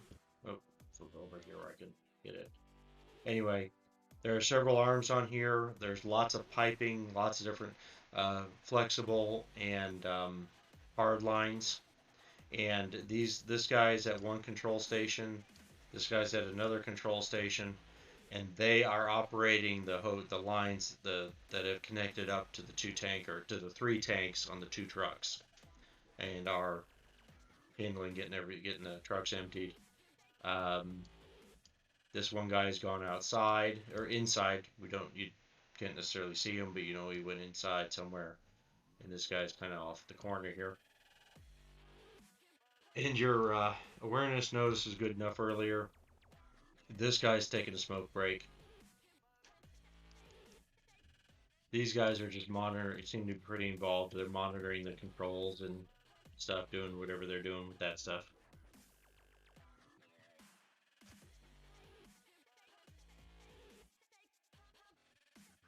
Let's see. All right. So that's how that's working. Let me see here. I'm back. Yep.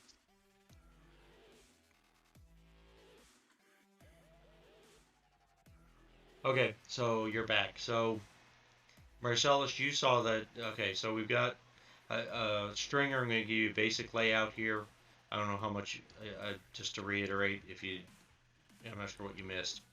But these three are the ones that don't seem to be functioning. The building over here, one guy at some point went inside the building. This long deal is a line of arms, remote controlled hoses, flexible and hard lines and stuff. This guy and this guy are at control stations. They're the ones that have remotely hooking the hoses up to the two trucks, the 3 tanks on the 2 trucks, getting them emptied.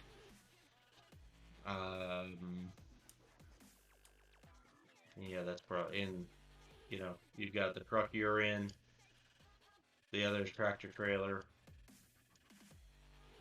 And the 2 box trucks there.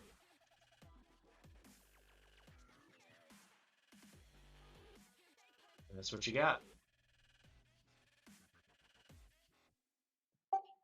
So look, Bullet's waiting for our signal. Let's be honest, our signal is violence. Sorry, your signal's what? Oh, violence. Our signal is basically violence of some description or another. Okay. Because that's the only way we can really signal it. You guys need some kind of good, decent cryptic communication system. I could sneak out and try and get to the billboard controls and hack the billboard controls using my electronic security and type in a message. But that would take a long time. That would take a long time. It does take a while to empty a tractor trailer and so on, but, it doesn't take that long. So look, I mean, I'm confident that the guys in the warehouse I can take out in the space of 2 rounds. Because they're in forklifts and everything else, meaning that they're not really ready for combat. Now we can stun them with a flashbang, if you want, and focus on the guys outside. Again, I'm fairly confident that you can take at least 2 of them out before they're really able to react, because one's on a smoke break and 2 are focused on what they're doing and the other one is out of sight. So I think we can end this with all the guys outside the tanks fairly quickly. It's their commander, who I think is still inside the one operational tank, that concerns me.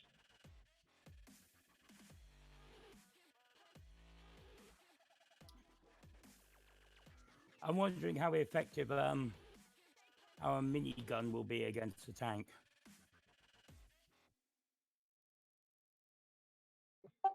Oh, okay. It could certainly take the skirting down, because they were hover tanks, weren't they? They said they were hovercraft. Yep. You'd certainly be able to take the skirting out and basically effectively immobilize it. Yeah, but it's still got a turret.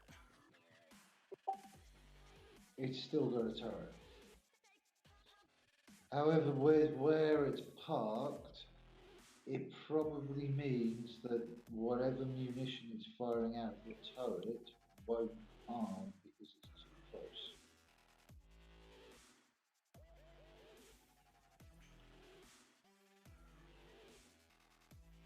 I wouldn't like to gamble my life on that supposition. I'm not saying it's a perfect supposition by any means. It is a gamble. There is no doubt about that.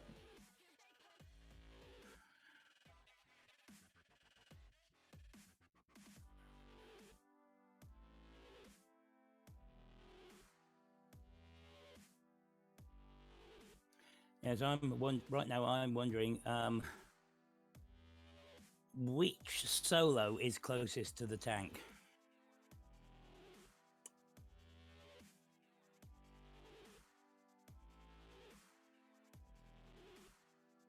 Any takers? Well, So which solo is close? Who are you considering solos? Just all the me. guys, or just you, or just Marcellus? There's Marcellus. Marcellus versus Bullet. Is that what you meant? No, it's I, just me. yeah, I Just thought I you. thought Bullet was a cop. He's basically going, how are you close enough to the tank to get inside the tank and shut it down? My answer is yes, if the tank is unlocked. Yeah, there is that. That's what concerns Oh. me, is if the tank is locked up, I ain't getting inside it quickly.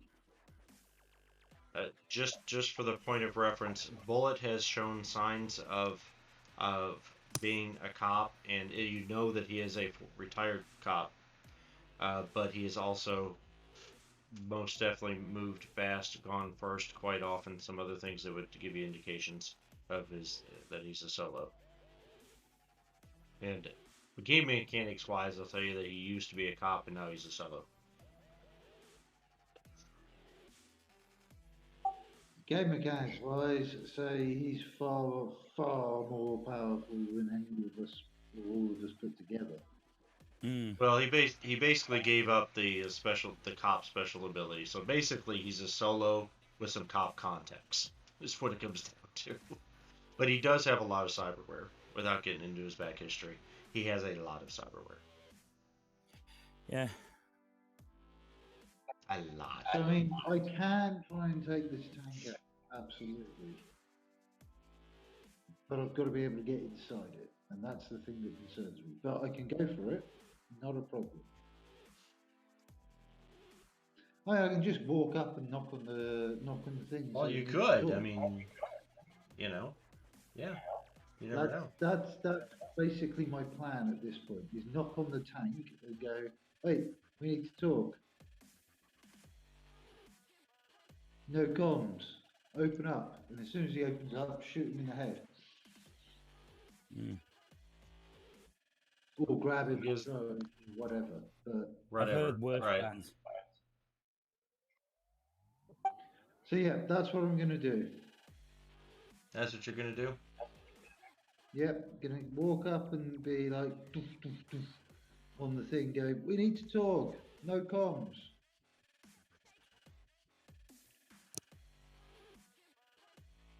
Okay. Well, Stringer, are you doing anything else, or are you just sitting in the cab still, in the truck? I'll sit in the truck, but as soon as he can take out the guy at the tank, then I'm going to turn on the miniguns if they will turn on. Okay. And see what happens. Okay, so let's see. You're gonna go knock. Basically, you're knocking on that on the personnel door at the back of the vehicle. And like Yeah. you said. Okay. Go, no comms, tapping my ear. Obviously, I'll try the door. Well, if you're gonna try that, you actually try. You just try to open it. Um. They might have left it unlocked. You never know. Well, actually, I did some rolls there for that for all these things. The door is actually unlocked. Okay, well, in which case, I'm going in through the door and I'm going to try and take this, whoever's inside out. Okay, so you enter the vehicle. The first section, there is a 2 on each side jump seats for infantry or personnel or whatever. Then there is a command desk, this big horseshoe looking desk thing, lots of monitors and stuff. The chair is the chair that's in front of it is on this arm back to the side of the vehicle so that it can move between all these consoles and all this stuff pretty quickly. There is a guy sitting at the station. As soon as the door opens, he turns to face you, and he's like, "What the hell do you want? What are you doing in here?" And it is not the voice you were hearing over the comms. What? And this guy is a body 4. What are you doing? Well, you're not supposed to be in here. This kind of semi-high-pitched voice that seems to be getting higher the more he speaks. No comms as I step in and just basically I'm going to scoot over and I want to grab him and choke him. Okay, well, roll your attack. Let's see.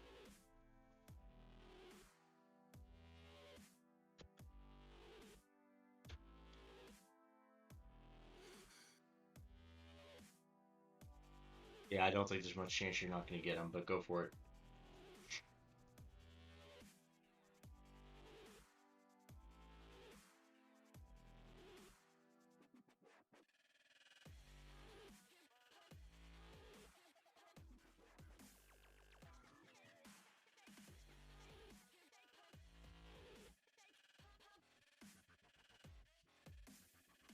Right. Okay, there you go.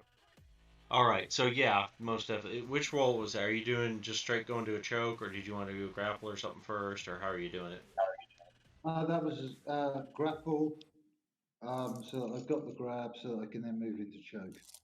Okay. Are you trying to kill him or just knock him out? I'll just knock him out for the time being. Okay. Let's see. Do a save. Oh yeah, he's out. Didn't like almost immediately. And he's going, but, and collapses.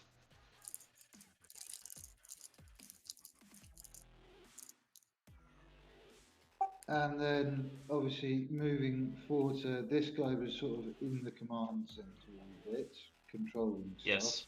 But Yes. obviously there has to be a forward compartment for pilot or driver or what have you, so I want to move Gunner, to that. etc. Yeah, there would be a forward, another forward compartment, which in this case there is a access hatch. It's a relatively small curved round hatch area that you'd actually crawl through. It's not really made for. It's more of an escape hatch. You know, it's not really made for the front half of the vehicle, the rear, the front third, and the rear part to move around very much. But if you want to go up there, you can. Is that what you're doing? Ah, no. I'll just open the hatch, pop the pin on the soul flashbang, and just lob it in through the hatch and close the hatch. Okay. Okay, you can do that. You Trust throw it me, in. I have been caught in a flashbang, and that really does not do anything. It's not good. It's not good. Okay. An open environment. Oh, well, at least we weren't like in an enclosed space in a room or something. I suppose that would be worse. I've never had the pleasure, actually, though. Now I say that I have been on a range where um, uh, Barretts were being fired, indoor range, and even with air protection, it's kind of crazy. That's not far off, but yeah, one of these Yeah. things going off on you is just, oh my god.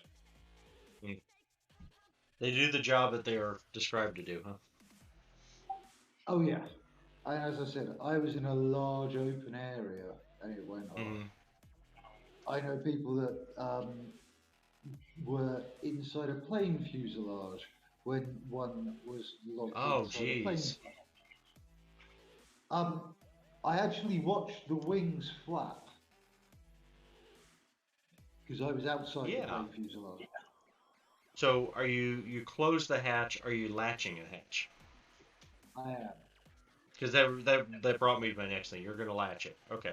There is a latch. There's a kind of a marine style Marine like as in the fighting force, but Marine as in boats. You know, style arm lever.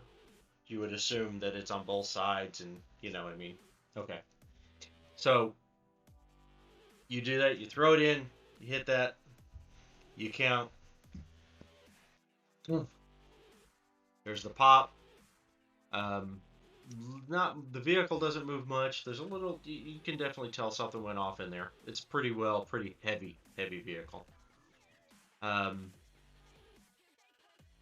What next?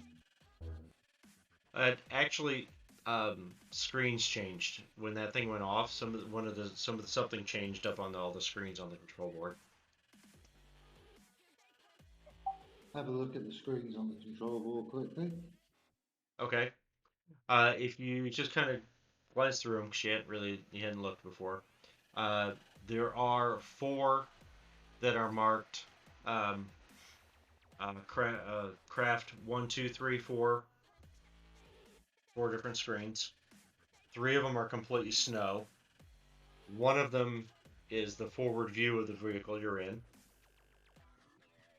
And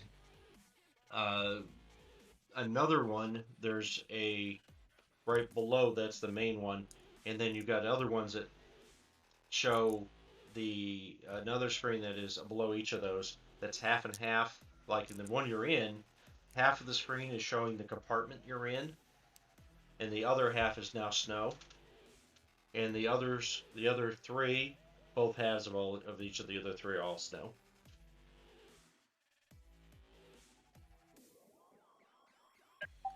Okay, so They all made sense. Yeah, so effectively it's taken out the interior of the truck as far as I can work out from what you said. Apparently the camera that was in the it would not be, you didn't see it beforehand, but it's not a hard guess that it was showing the back and the front of each vehicle. The other 3 vehicles, all the screens are just snow. You can't tell anything.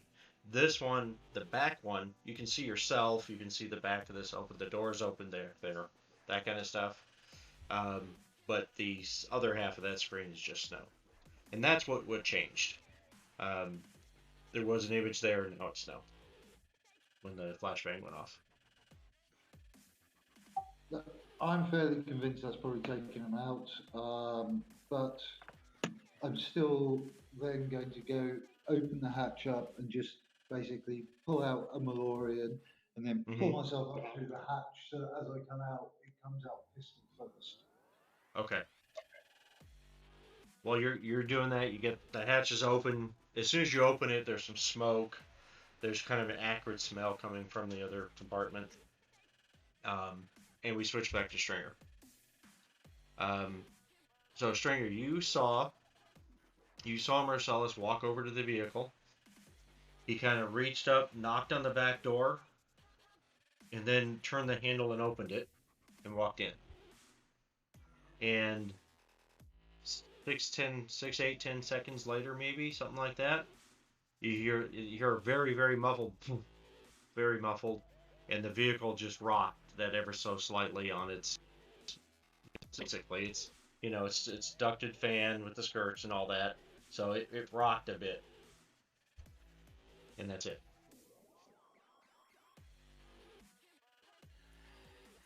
Yep.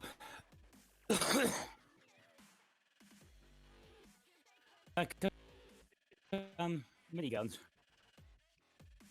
You bringing them on? They seem to be coming online, be powering up. The driver says, "What you shoot at?"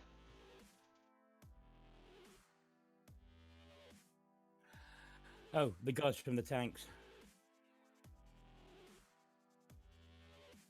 Okay, cool. All right. He starts pulling up stuff, and the screens on his end start lighting up. You want me to help? Yep. Okay. You know the dodgy signs that were on the side of the tanks? Yeah. Did any of them fall off when Marcellus did that thing with the grenade? Well, let's see. First, I'm going to determine which one it was, because I don't remember at this point. It doesn't matter at this point. So, 1,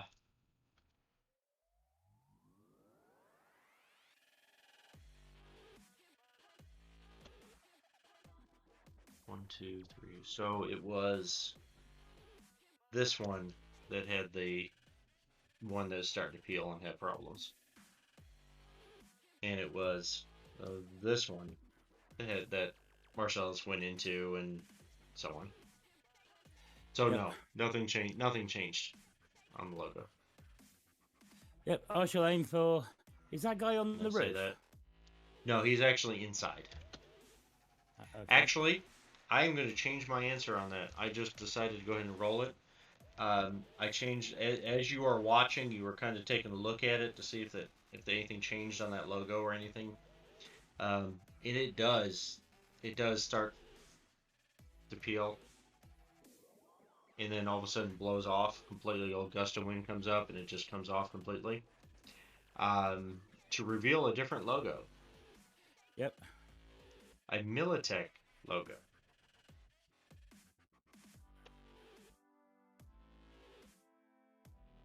And let me see. You see the Militech logo, and it kind of blows off completely. You'll see below that in the smaller. It says. What does it say?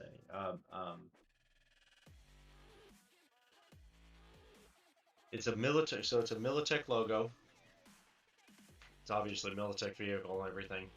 And then it says operated by, and it says Biotechnica Security.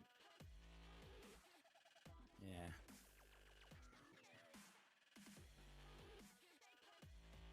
So, like if Biotechnica had, like if they had a contract for vehicles and stuff, but it's actually the internal security that operates them. Yeah, I'll let the driver know. These guys with the tanks are Biotechnica, and this delivery is supposed to be going to Biotechnica. But yeah, so Biotechnica's trying to hijack our load. All Yep. right. He says, I'm not having that. And you can see on his screen, he's starting to take aim he's got the gun that's on the back on this side, and he is taking aim on this guy.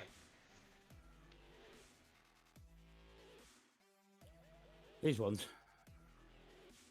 The individual that's here right now, that's who he's aiming for. You can see on his screen, that's who he's taking aim at.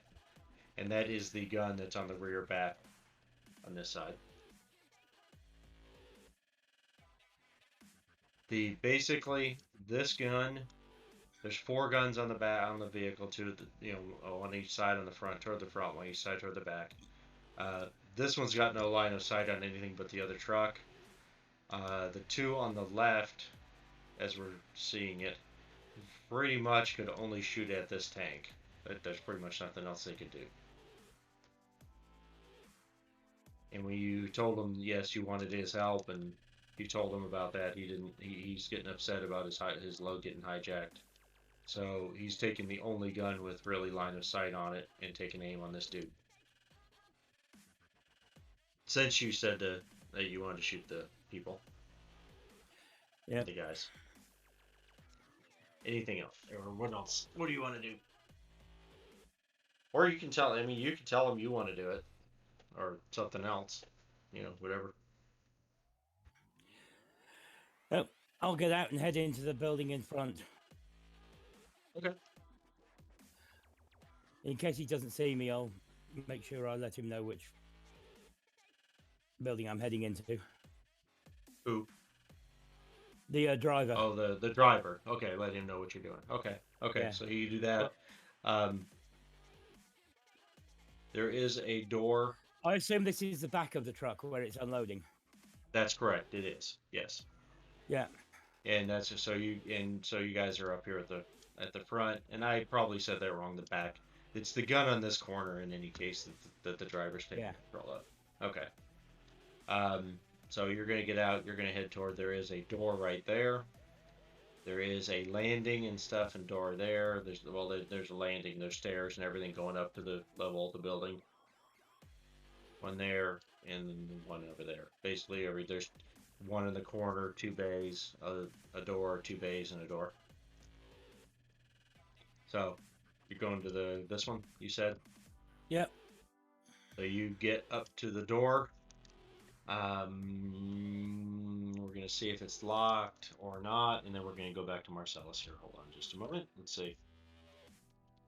I gave it a 50-50 chance, and it is not locked. So you will be able to just walk in if you want in a moment. Marcellus. So you unlatched it. Go ahead. Yep, I've unlatched it.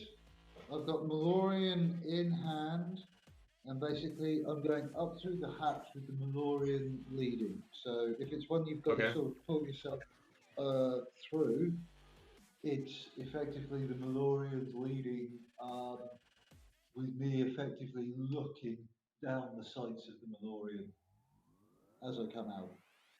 Gotcha. Yes, it's kind of a tube-like thing. It's not. You can't. It's not big enough to walk through. It's not even big enough to be crouched down and walk through. You have to go on your stomach through it. It's a escape hatch more than anything. So you unlatch the side. Like I said, there's some smoke, very acrid, like burning plastic kind of smell as you go through it. You get to the other side. There is another hatch. It's just 2 feet, 3 foot, or something like that. And there's another hatch, but the other one hatch is open. You got your gun out and awareness notice.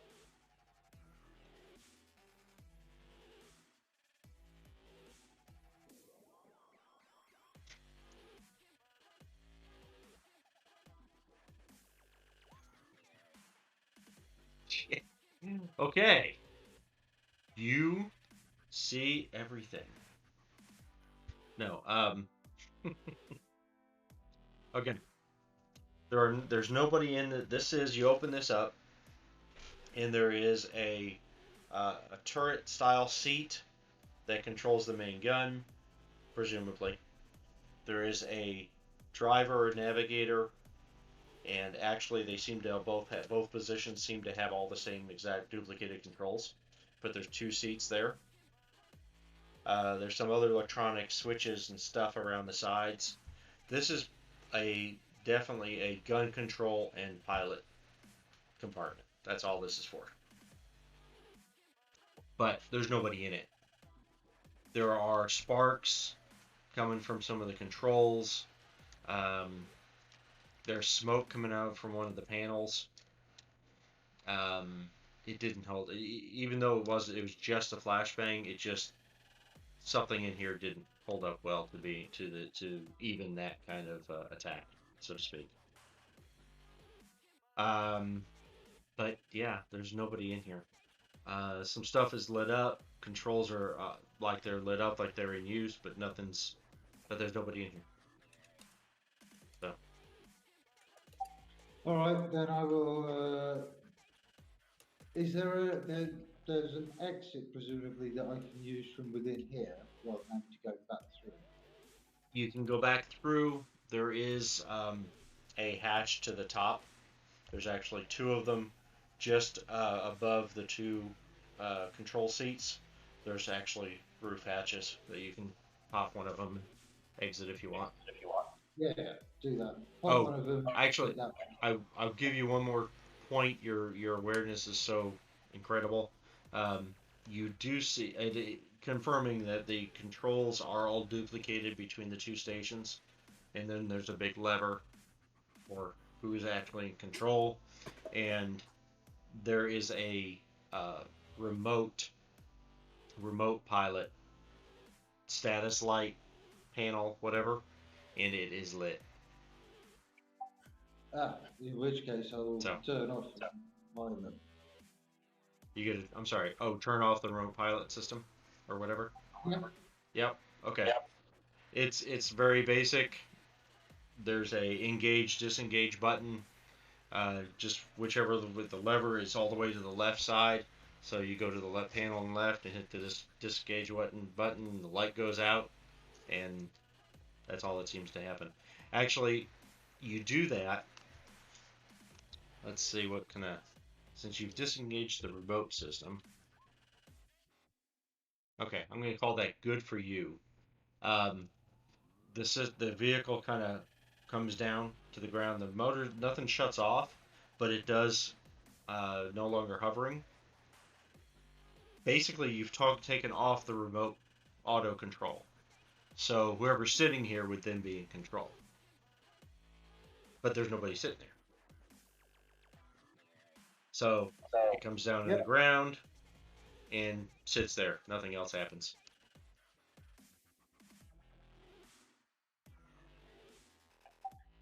Cool. In which case, I will, as I say, I will then exit, but I'll go out through the hatch on the roof because it's quicker than hauling myself. Trying to go back through there, right?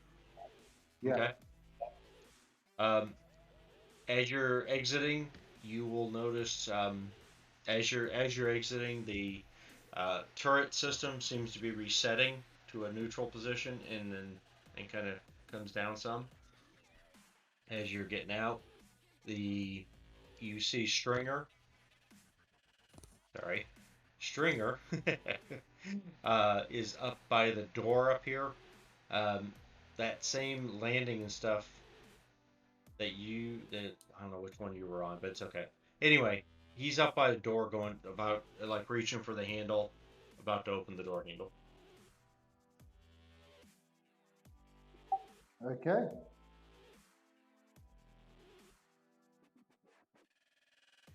Stringer, are you going to go ahead in? You hear some noise behind you. If you glance around, you'll see Marcellus climbing out of the tank. Yep, I'm going to head in. Gun at the ready. Camera rolling. Okay.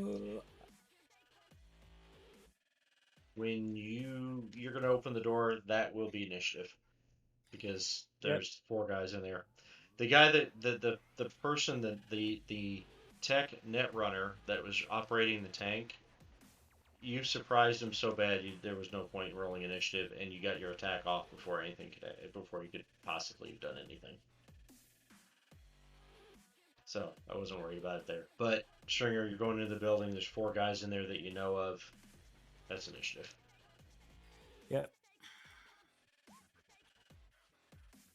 I'm gonna. Let's see, these guys. They are.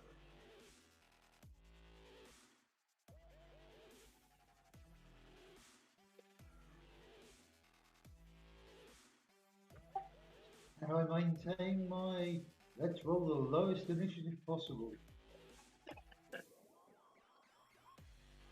Okay. Oh, and I get a roll also at this point.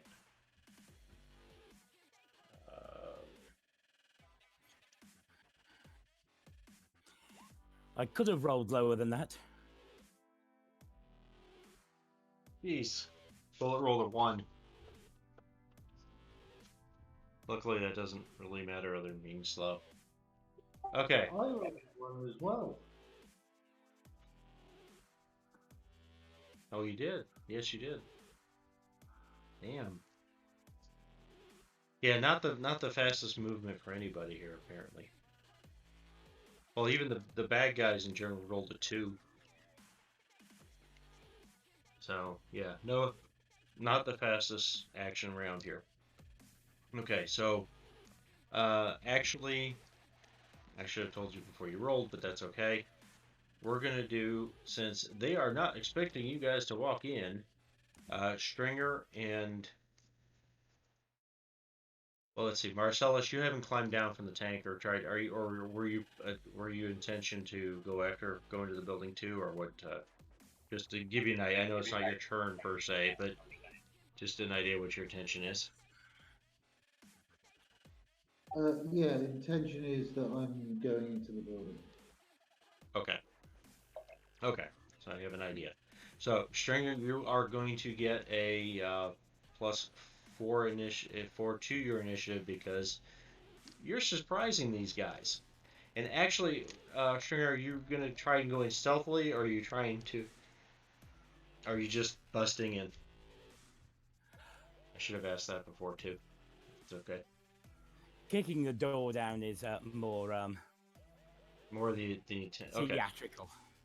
theatrical intent. Gotcha. Okay, so yeah, I will give you a ambush type bonus to your initiative, which I'm going to say let you it puts you to equal number to them, but I'm going to say let you go first because you definitely surprised them. They were definitely not Yep. expecting anyone to come in. Closest what guy, you gonna? which is him, Okay, and I shall. let's see. One of them. Go ahead. I'm just thinking. Oops. Let's see.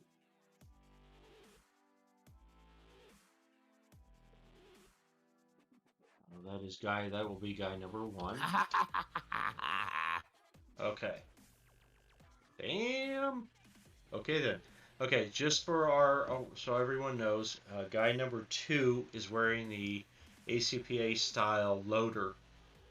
Basically, it's just a framework designed for lifting big crates and pallets and stuff. It's not armored per se, but it definitely improves his strength considerably. Although it's not very fast moving or anything. Not made for combat, you know. Guy number 1.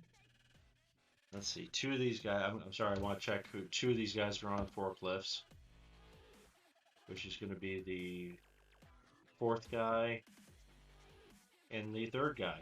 Okay. So the further guys are on the forklift. So this first guy is actually on the ground. You burst in, kick that door open, let loose with the boomer buster. He gets a dodge. Though there's like 0. I'm not even gonna do any bone pluses because it's just a natural 10. The only chance he's got. He does not dodge. You hit him in the chest, I believe that is.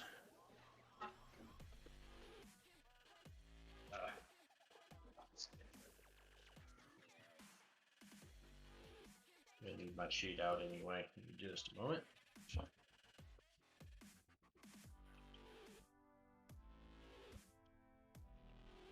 Sorry, guys. Sure. There's one. This works. It's old sheet, but it has location. Yeah, torso. You do hit him in the torso. You do. Wow, you rolled a lot of 1s on that damage, but that's still significant damage. Let's see.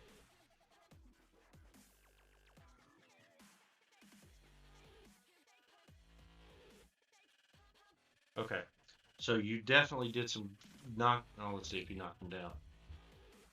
You did not knock him over. It hit him hard right in the middle of the chest. Actually, he was unaware.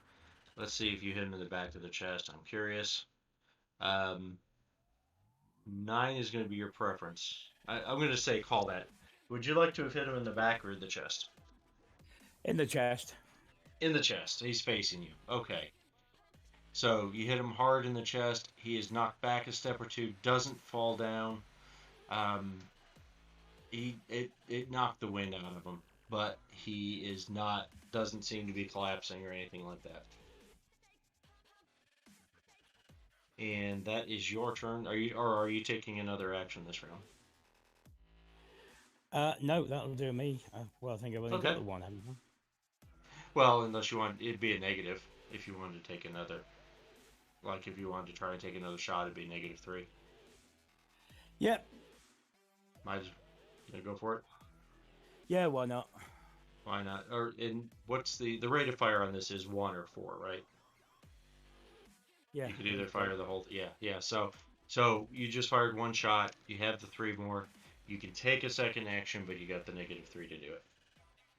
Yep. There you go.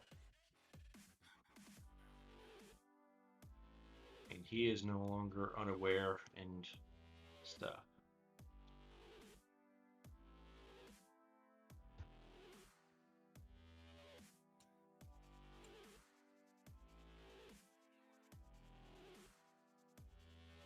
That's still 20.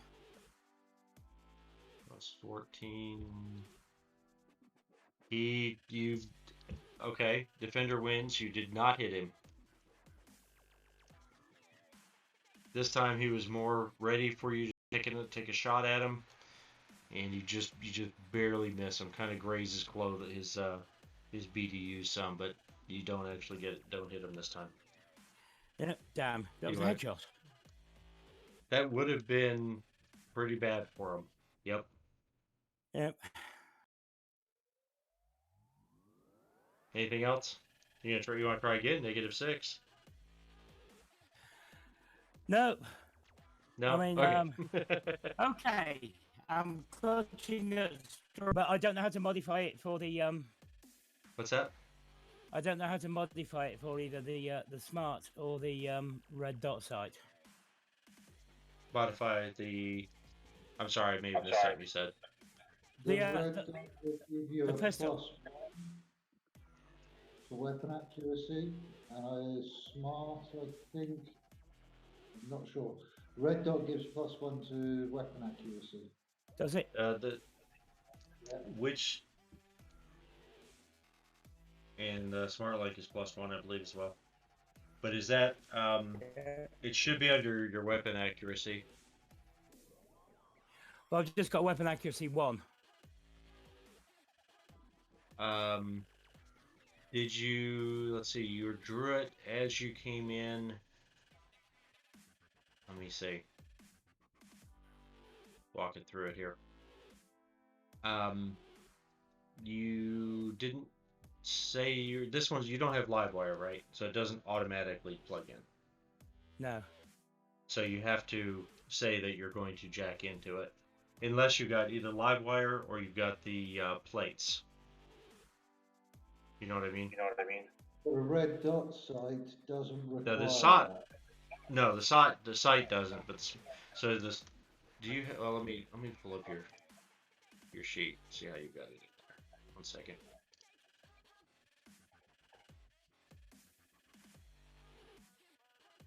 So wherever it actually is 1, so that would be, say, the red dot. Does the weapon have an weapon accuracy of its own, or is it the red dot? Is the only... I just looked it up. The weapon Okay. has an accuracy of +1, so it would actually Okay. he should have 2 on his weapon accuracy, which means he rolled 21. So the weapon should have, so we want to change the weapon accuracy number on the weapon on your sheet to a 2. Yep. To get your smart like bonus, you do have to have plugged in. Since it's nothing that happens automatically, you have to say you're doing it, you have to do it, and then you could add it as a modifier when you roll. Okay. Or you could have, you could change the weapon accuracy before you roll, depending on plugging in or not. Or you could have a second entry for the weapon, just enter the weapon, the whole thing a second time. And this one is with Smartly, Yeah. Whatever works for you on that.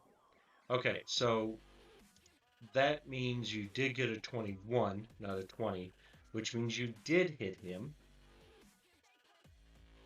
Which means you did a headshot of 27 points. He does have skin weave, but he does not have 20-something points of skin weave. I'd be surprised if he did. Yeah, that would be surprising if he did. Give me a tier. Let me double check how these numbers are. I don't think in the end, I don't think it's going to matter. Give me just a moment. Check this.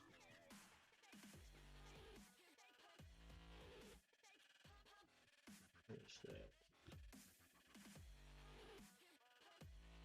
Anyway, all right.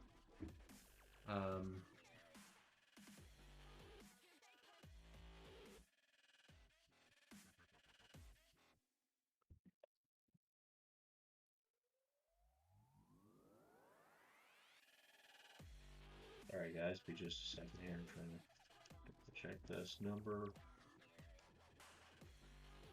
Maybe.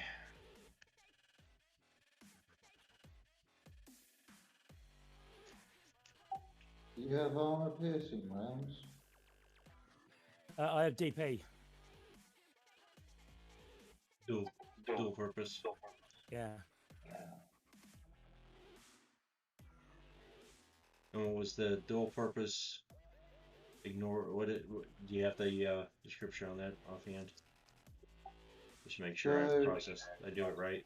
Dual purpose counts as either armor piercing or dum-dum, whichever is better.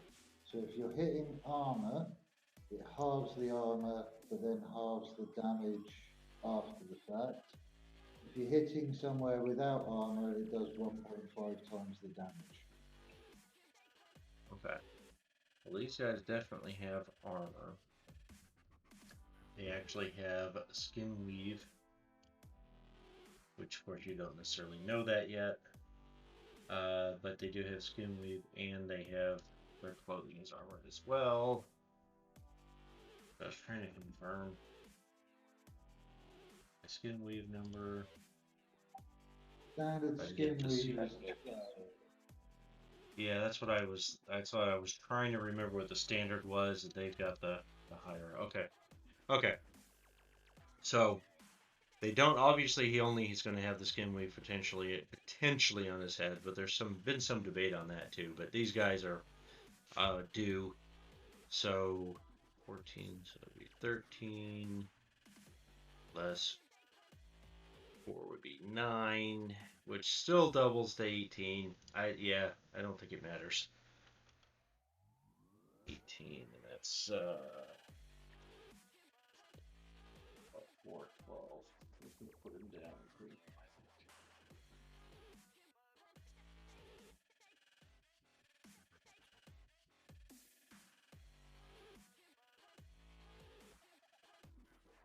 Yeah, that's gonna put him down. All right. And we'll roll save. Doesn't roll. Okay. Okay. So you hit him one in the chest, and he kind of takes a step back, but it doesn't look like it didn't phase him too bad. You hit him the second time, this time in the head, and that one hurt him. He does collapse. His head doesn't explode. You don't have that big melting thing going on. Sorry about your video there. But he does go down. He is definitely bleeding pretty profusely. But there he is.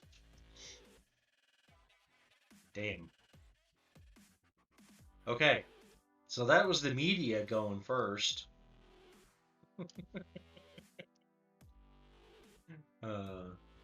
Get back here to our initiative rolls. Yep. So that was the media. Marcellus is on a 13. Bullet was on a 19, but he is not in sight at this point. So yeah. Oh no, bad guys go. Sorry, bad guys were next, and then Marcellus, you can go after them. So the town. So this guy is in the power armor, or not power armor, power loader. Excuse me. And he's gonna make it walk over to you in this thing, boom, boom, boom, boom, boom, and take a swing at you with the art claw looking thing of the hand of the armor. Yep.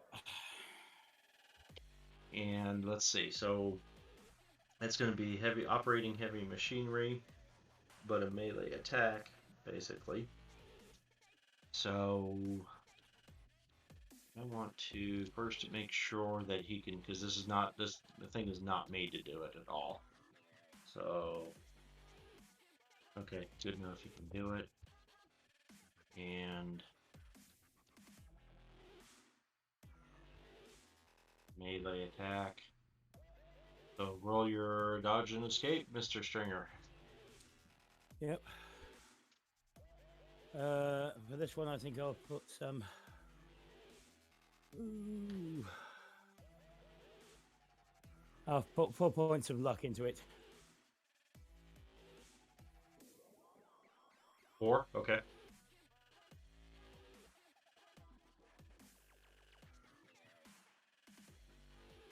It's enough.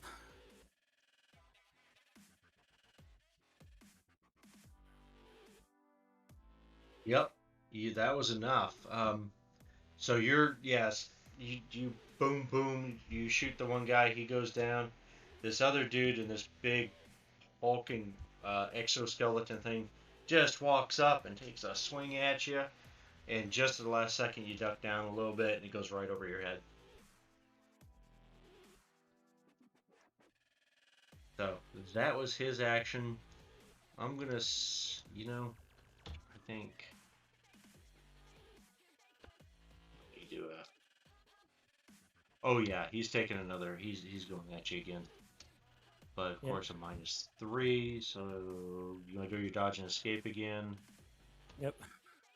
But he's gonna take another. He did that swing. And he's gonna come right back with the other arm and try to swing at you again.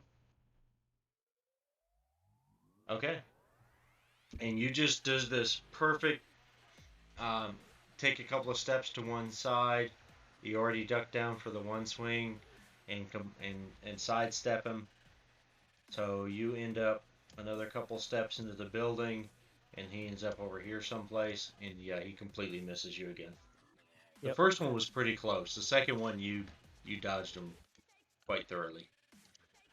All right, so that's his turn. These two guys are on the forklifts.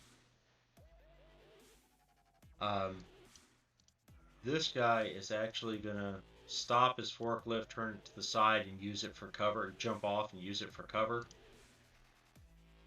And this guy is just. Oh, actually, double check. One. Okay.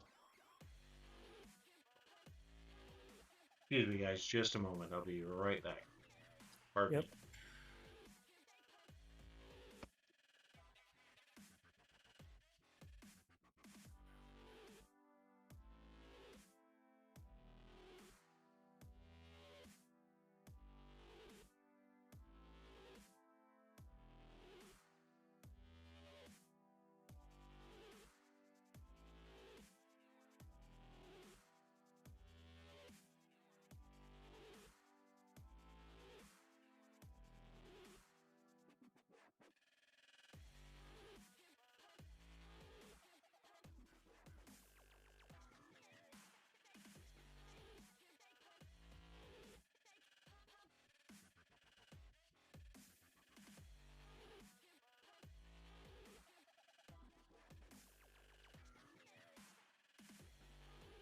All right, sorry about that, guys. I am back.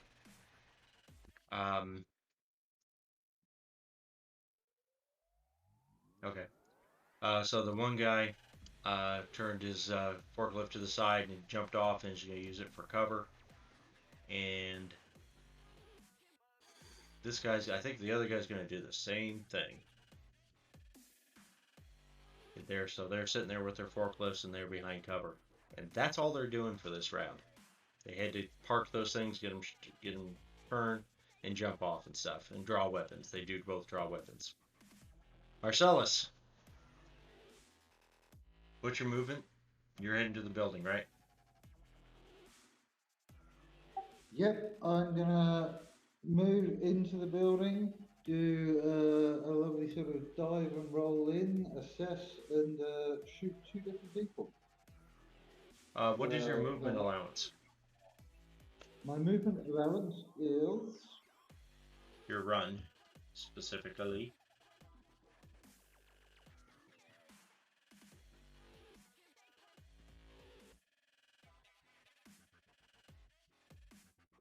my run is 24.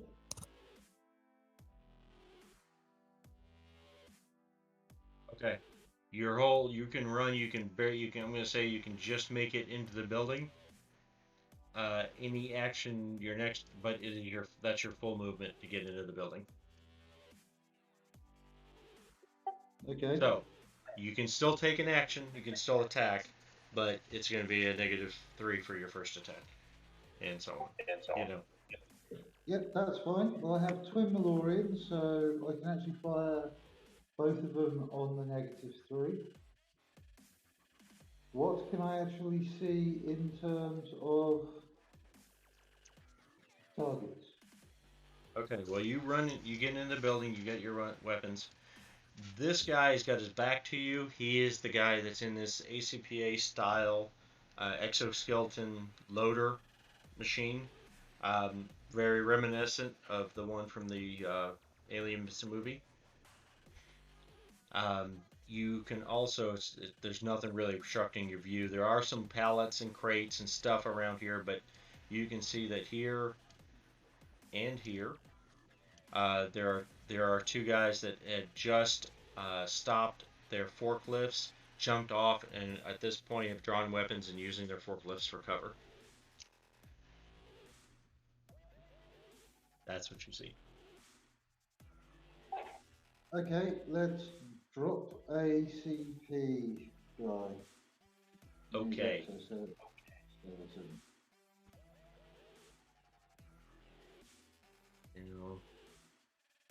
We're gonna do. So you're gonna shoot them. You're gonna take 2 shots with the Malorians.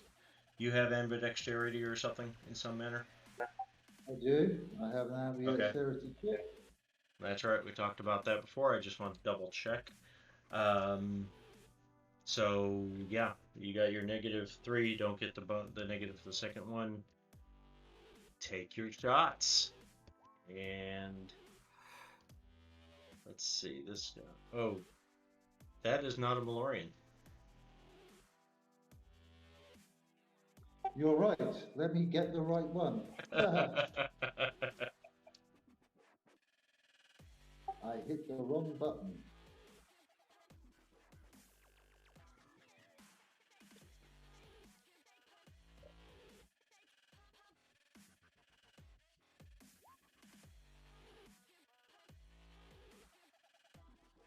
Fuck's sake.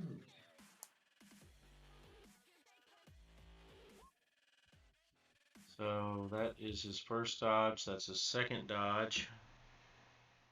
So your first attack is a miss.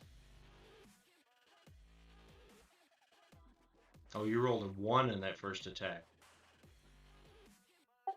Hence my for fuck's sake, yes. Hence you're right. Okay. Well, the good news is you hit him with the second attack. Malorians are very reliable weapons, I do believe. But your fumble is a 1. It is. So give me one more die 10, please, for fumble.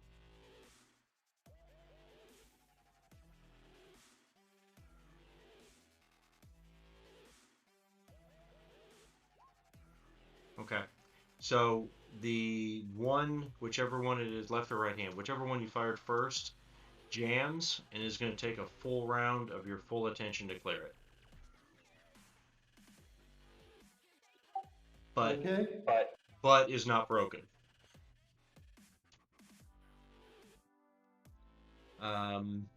The second one, you hit him in the chest, and his back is facing, so you hit him in the back. 19 damage is. And this is armor piercing. This is AP. Okay.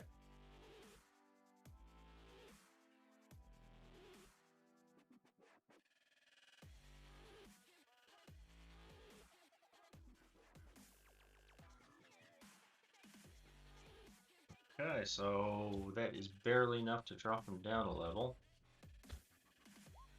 But he makes a save. So, he is injured. He is definitely bleeding. But he's still fighting. You haven't stopped him.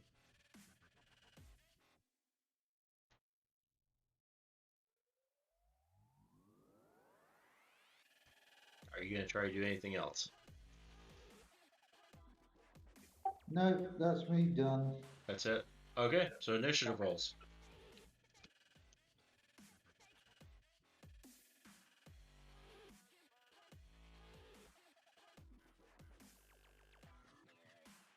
Actually, and part of that, all that, if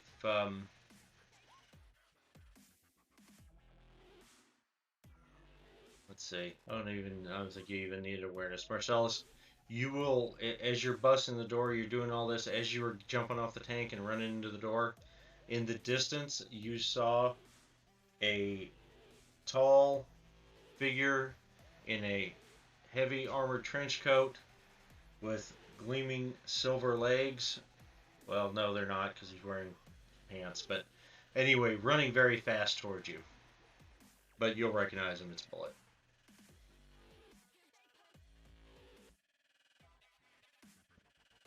And he's running as quick as he can, but he's in the distance trying to get to you guys.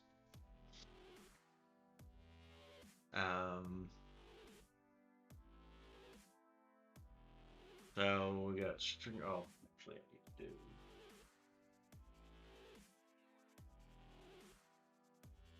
There it is.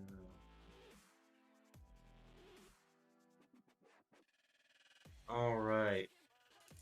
So bad guys are first this round. So guy number one is down. He does get a roll, however.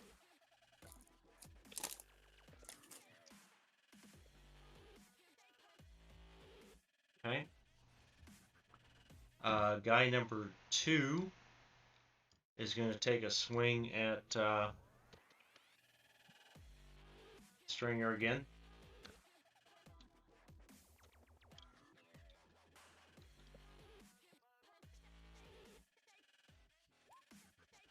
So Stringer, if you want to roll your dodge. I got about 15 minutes here, guys, and we're going to have to call it for tonight. But just a note.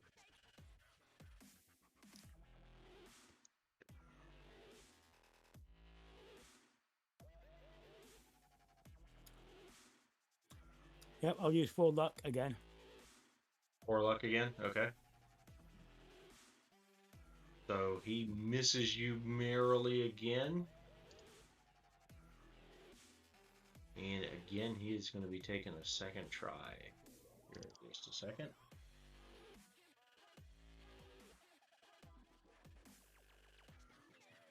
Alright. So he will try again with his negative for a second action, but he rolls a 10 in his attack.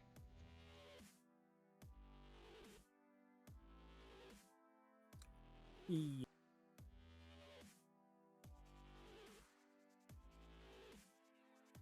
Okay, I've got 2 luck points left. Okay.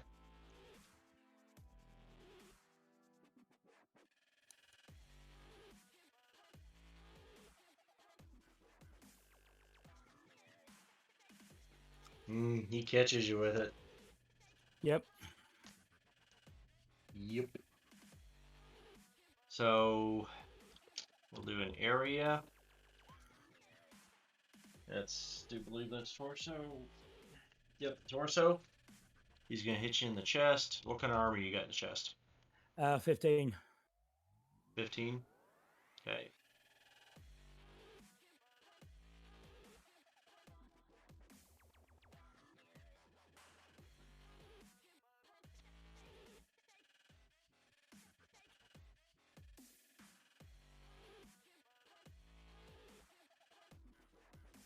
Let's see. Let me think. So let's figure out what damage this thing would do. Basically, you're getting hit with an ACPA, but it's not really made for this. But he's just swinging the arms around as hard as he can. These things are made to lift tons. It's heavy, but not fast. It's not fast, right, exactly. Not fast, but it's got a lot of power behind it. Question is, should I consider this a die 10 or a die 6 weapon? Probably a die 10. Since it can lift so much. Yeah. Well, luckily for you, it didn't roll well. He rolled almost average on average. Just a bit above. In any case, that's 13 points. So it technically doesn't get past your armor. You said you have 15, right? Yep. Okay, so it technically doesn't get past your armor, but won't you do an athletics check to see if you can stay on your feet? And you will take a minimum of 2d10, so 2 points for bruising for just, it hit you hard. It may not do damage, but it's like getting shot with a bulletproof vest. Just because the bullet didn't get through doesn't mean it didn't hurt. That's 12 for athletics. Okay. Um, this thing is hitting hard enough. I'm going to 12, 15 is your target, so you do get knocked down, knocked back, and knocked down. Uh, so there's that. So you will have to take an action if you want to stand back up. Then when it's your turn, of course. That was his second action. He's not going to try to take a third, though he did get shot from behind. Then we got these other two guys. One's going to take a shot at Stringer. One's going to take shots at Marcellus.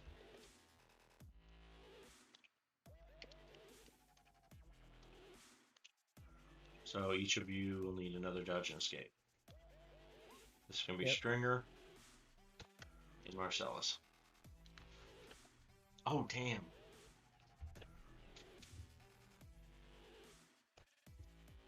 Oh, jeez. Okay.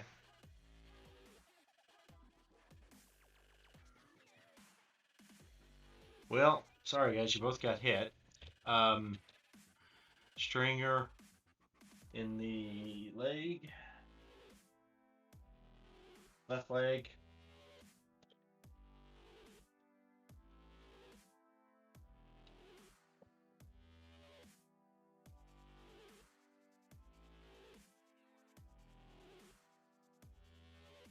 So Stringer got the left leg 19. You have 15 armor.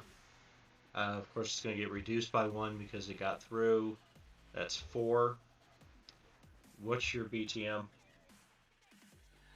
-2.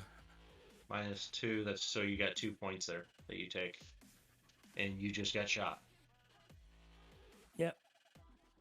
And yeah, obviously when you got knocked down, it just completely knocked the wind out of you.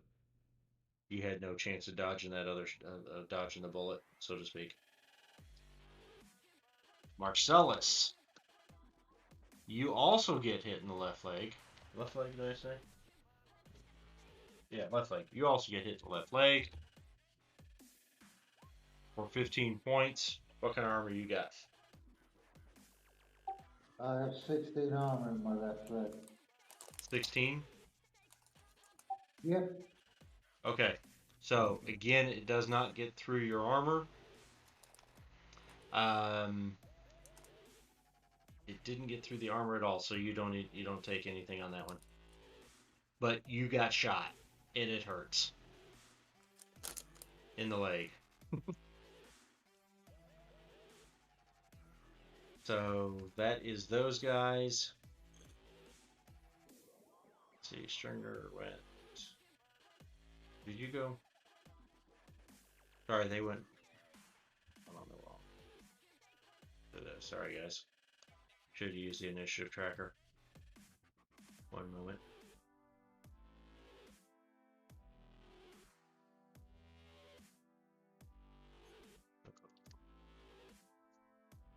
Dallas is next. 19.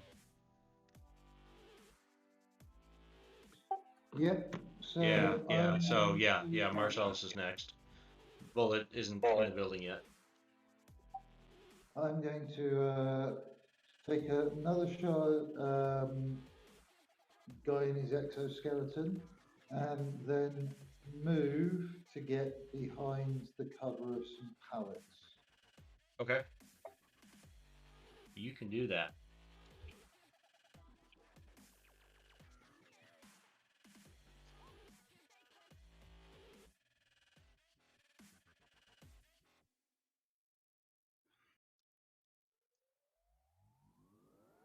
You missed him. Yep. Not by much, but you missed him. Okay, and you are able. You have plenty of movement. There's plenty of stuff around here. You can take some cover, no problem. So you do that. Stringer, what you gonna do? I'm going to take a shot at the guy in the loader. Okay. That's a roll it.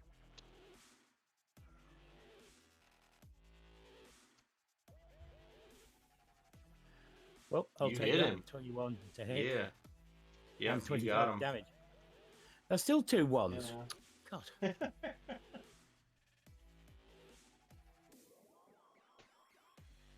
Okay, that is still in the chest again. You hit this guy in the chest. Yep. And 20. Wow, 2 of your damage rolls were ones. Also, still some crap load of damage. All right, so 25 gets through. And there's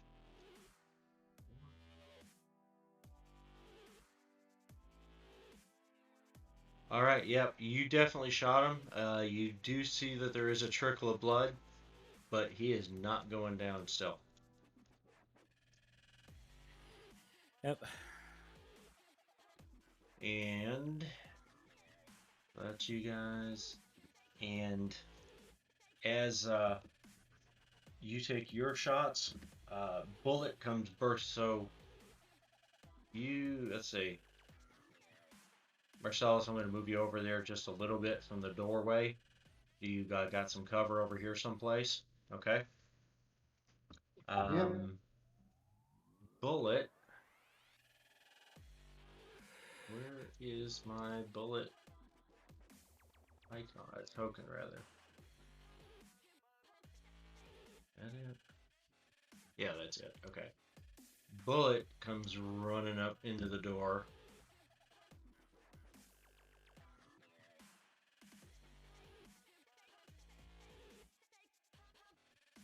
Building this map move back on one here. And Bolt comes running in and he's going to take some action. But I am going to adjust this map real quick. Stream, there we go. I missed that. Apparently the stream is only being able to see a corner of the current map, so sorry about that, guys. But at least you're able to see the majority of the action for that. Fix that. Let's see, double check what his weapons are here.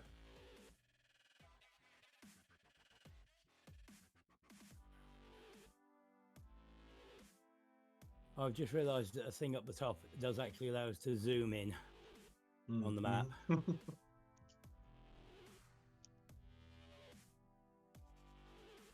He comes running in. All that, so you can zoom in and zoom out, so you can either see all of the area or drop down into a single.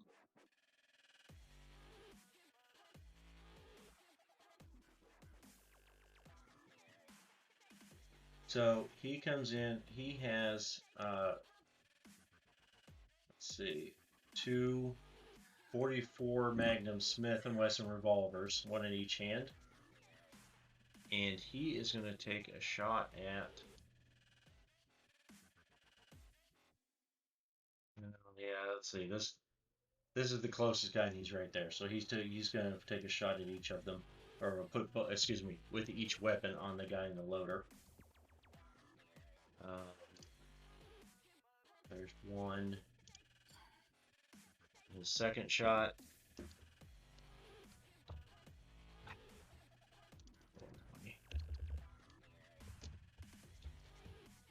It's his dodge and a dodge. Oh, damn. Yeah. He hit. And the second shot was to the head. How did it roll 0? Do I not have the damage in there?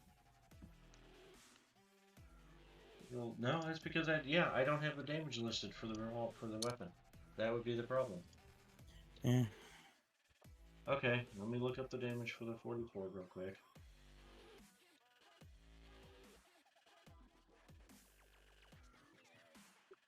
guys. 4d6 plus 2 off the top of my head.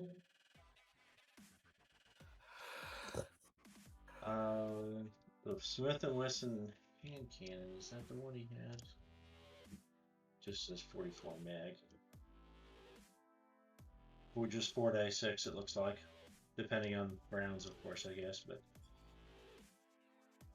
4d6. Okay.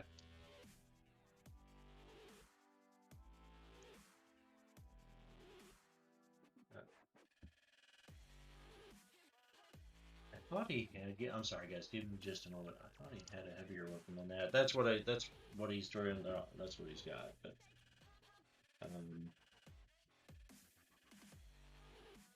yep, that's what it is. So actually, these are.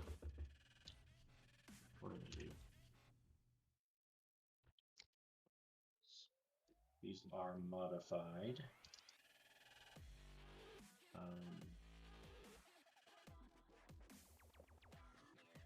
So do that. 6. Apparently, I just never finished putting the info in for the weapon on this sheet. So anyway, so both of them hit. One was leg. Okay, so let me think.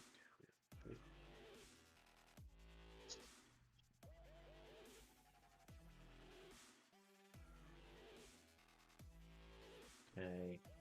Amazingly, the headshot scrapes him pretty bad. What do you call it?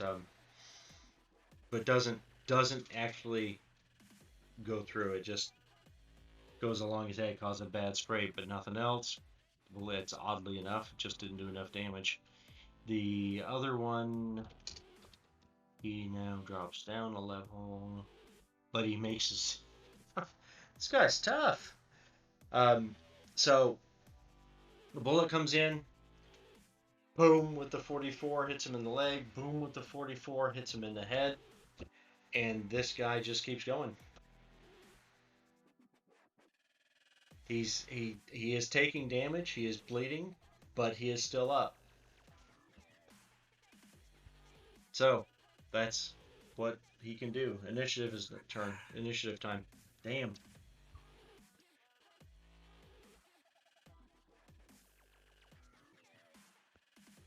Yeah, that's where we are. Initiative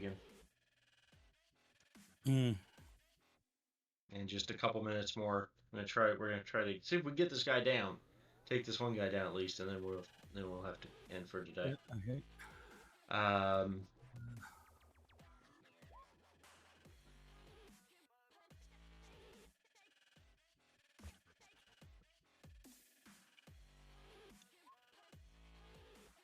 Okay, so Bullet is first, and he is going to take his shots again.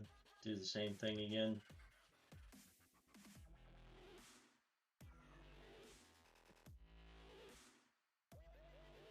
Oh damn. Guy dodges again. Dodges.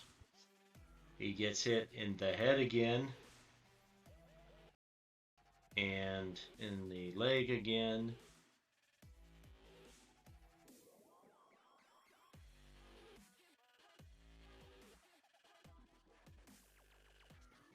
Points to the head. That's minus armor, minus his BTM. And 21 is the same, so he doesn't drop another level. Geez, he just got hit twice more. Again in the leg, again in the head, and the guy's still standing. So, damn, who's next? Bad guys are next. Damn. So this guy's taking a swing at Stringer again.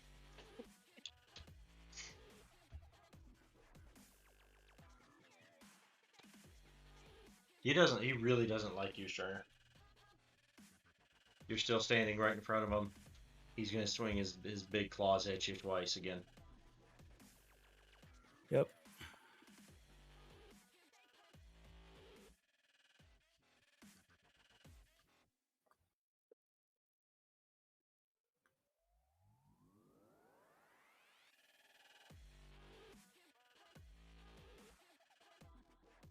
hit you the first time. Oh shoot, he hit you in the head the first time. Yep. You're not wearing a helmet or anything, are you? Nope. Oh shit, dude. How much? So what armor do you? What armor do you have in the head? I'm sorry. What was that, Marcellus? No armor. I also have no armor in the head. No, you have no armor in your heads. Damn sugar, this could be bad. I've got my camera, but that's it. Your BTM is 2. I'm trying to think how can I not just kill you here?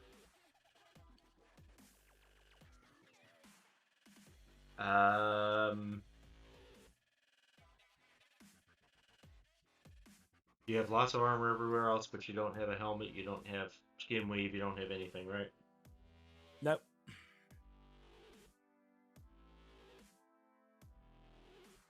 And we already established what kind of damage this thing does. I know, I do have a point I can make.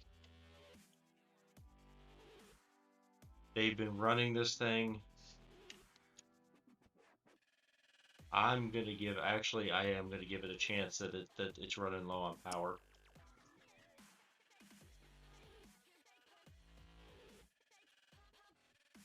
That's what it started out with, like 60% power. I did remember something. What's that? I was still on the floor. You were prone, so you actually get, what is it? Don't you get a bonus to hit or for defense for dodge? I don't know. Or a negative to hit. There's something for being prone. He might get a bonus to hit, but because of the thing he's in, it might be harder to reach down to ground level. Right. You actually, if your target is prone, you actually get a -2. Target's prone is a -2, and being the size of this thing, he gets it. Yeah. What was his? I think he rolled. His 18. hit was in. He rolled an 18, would make it a 16. He still hits. And the size of this thing, trying to hit something on the ground, but this thing is made to pick stuff up off the ground. So it's hard to. It would be hard for me to say that, you know. It wouldn't be unreasonable that it can do something at ground level just as well as higher up, because it's made for picking stuff off the ground, put it up on shelves and whatever.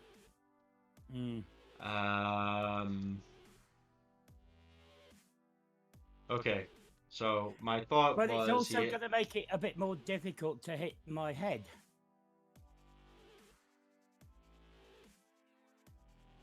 I mean, it's coming towards me. Towards my feet. So to get my head, it's not only got to reach the ground, it's got to reach 5 or 6 feet out. Yeah, so, I'm just gonna do the ref privilege and say it hit you in the torso. We're just gonna do that, okay? Because and suggest that you get some armor in your head when you can, and that you might want to get some cover. Okay, no, I'm just gonna say that because I don't want to kill your character, man. You got a cool character there.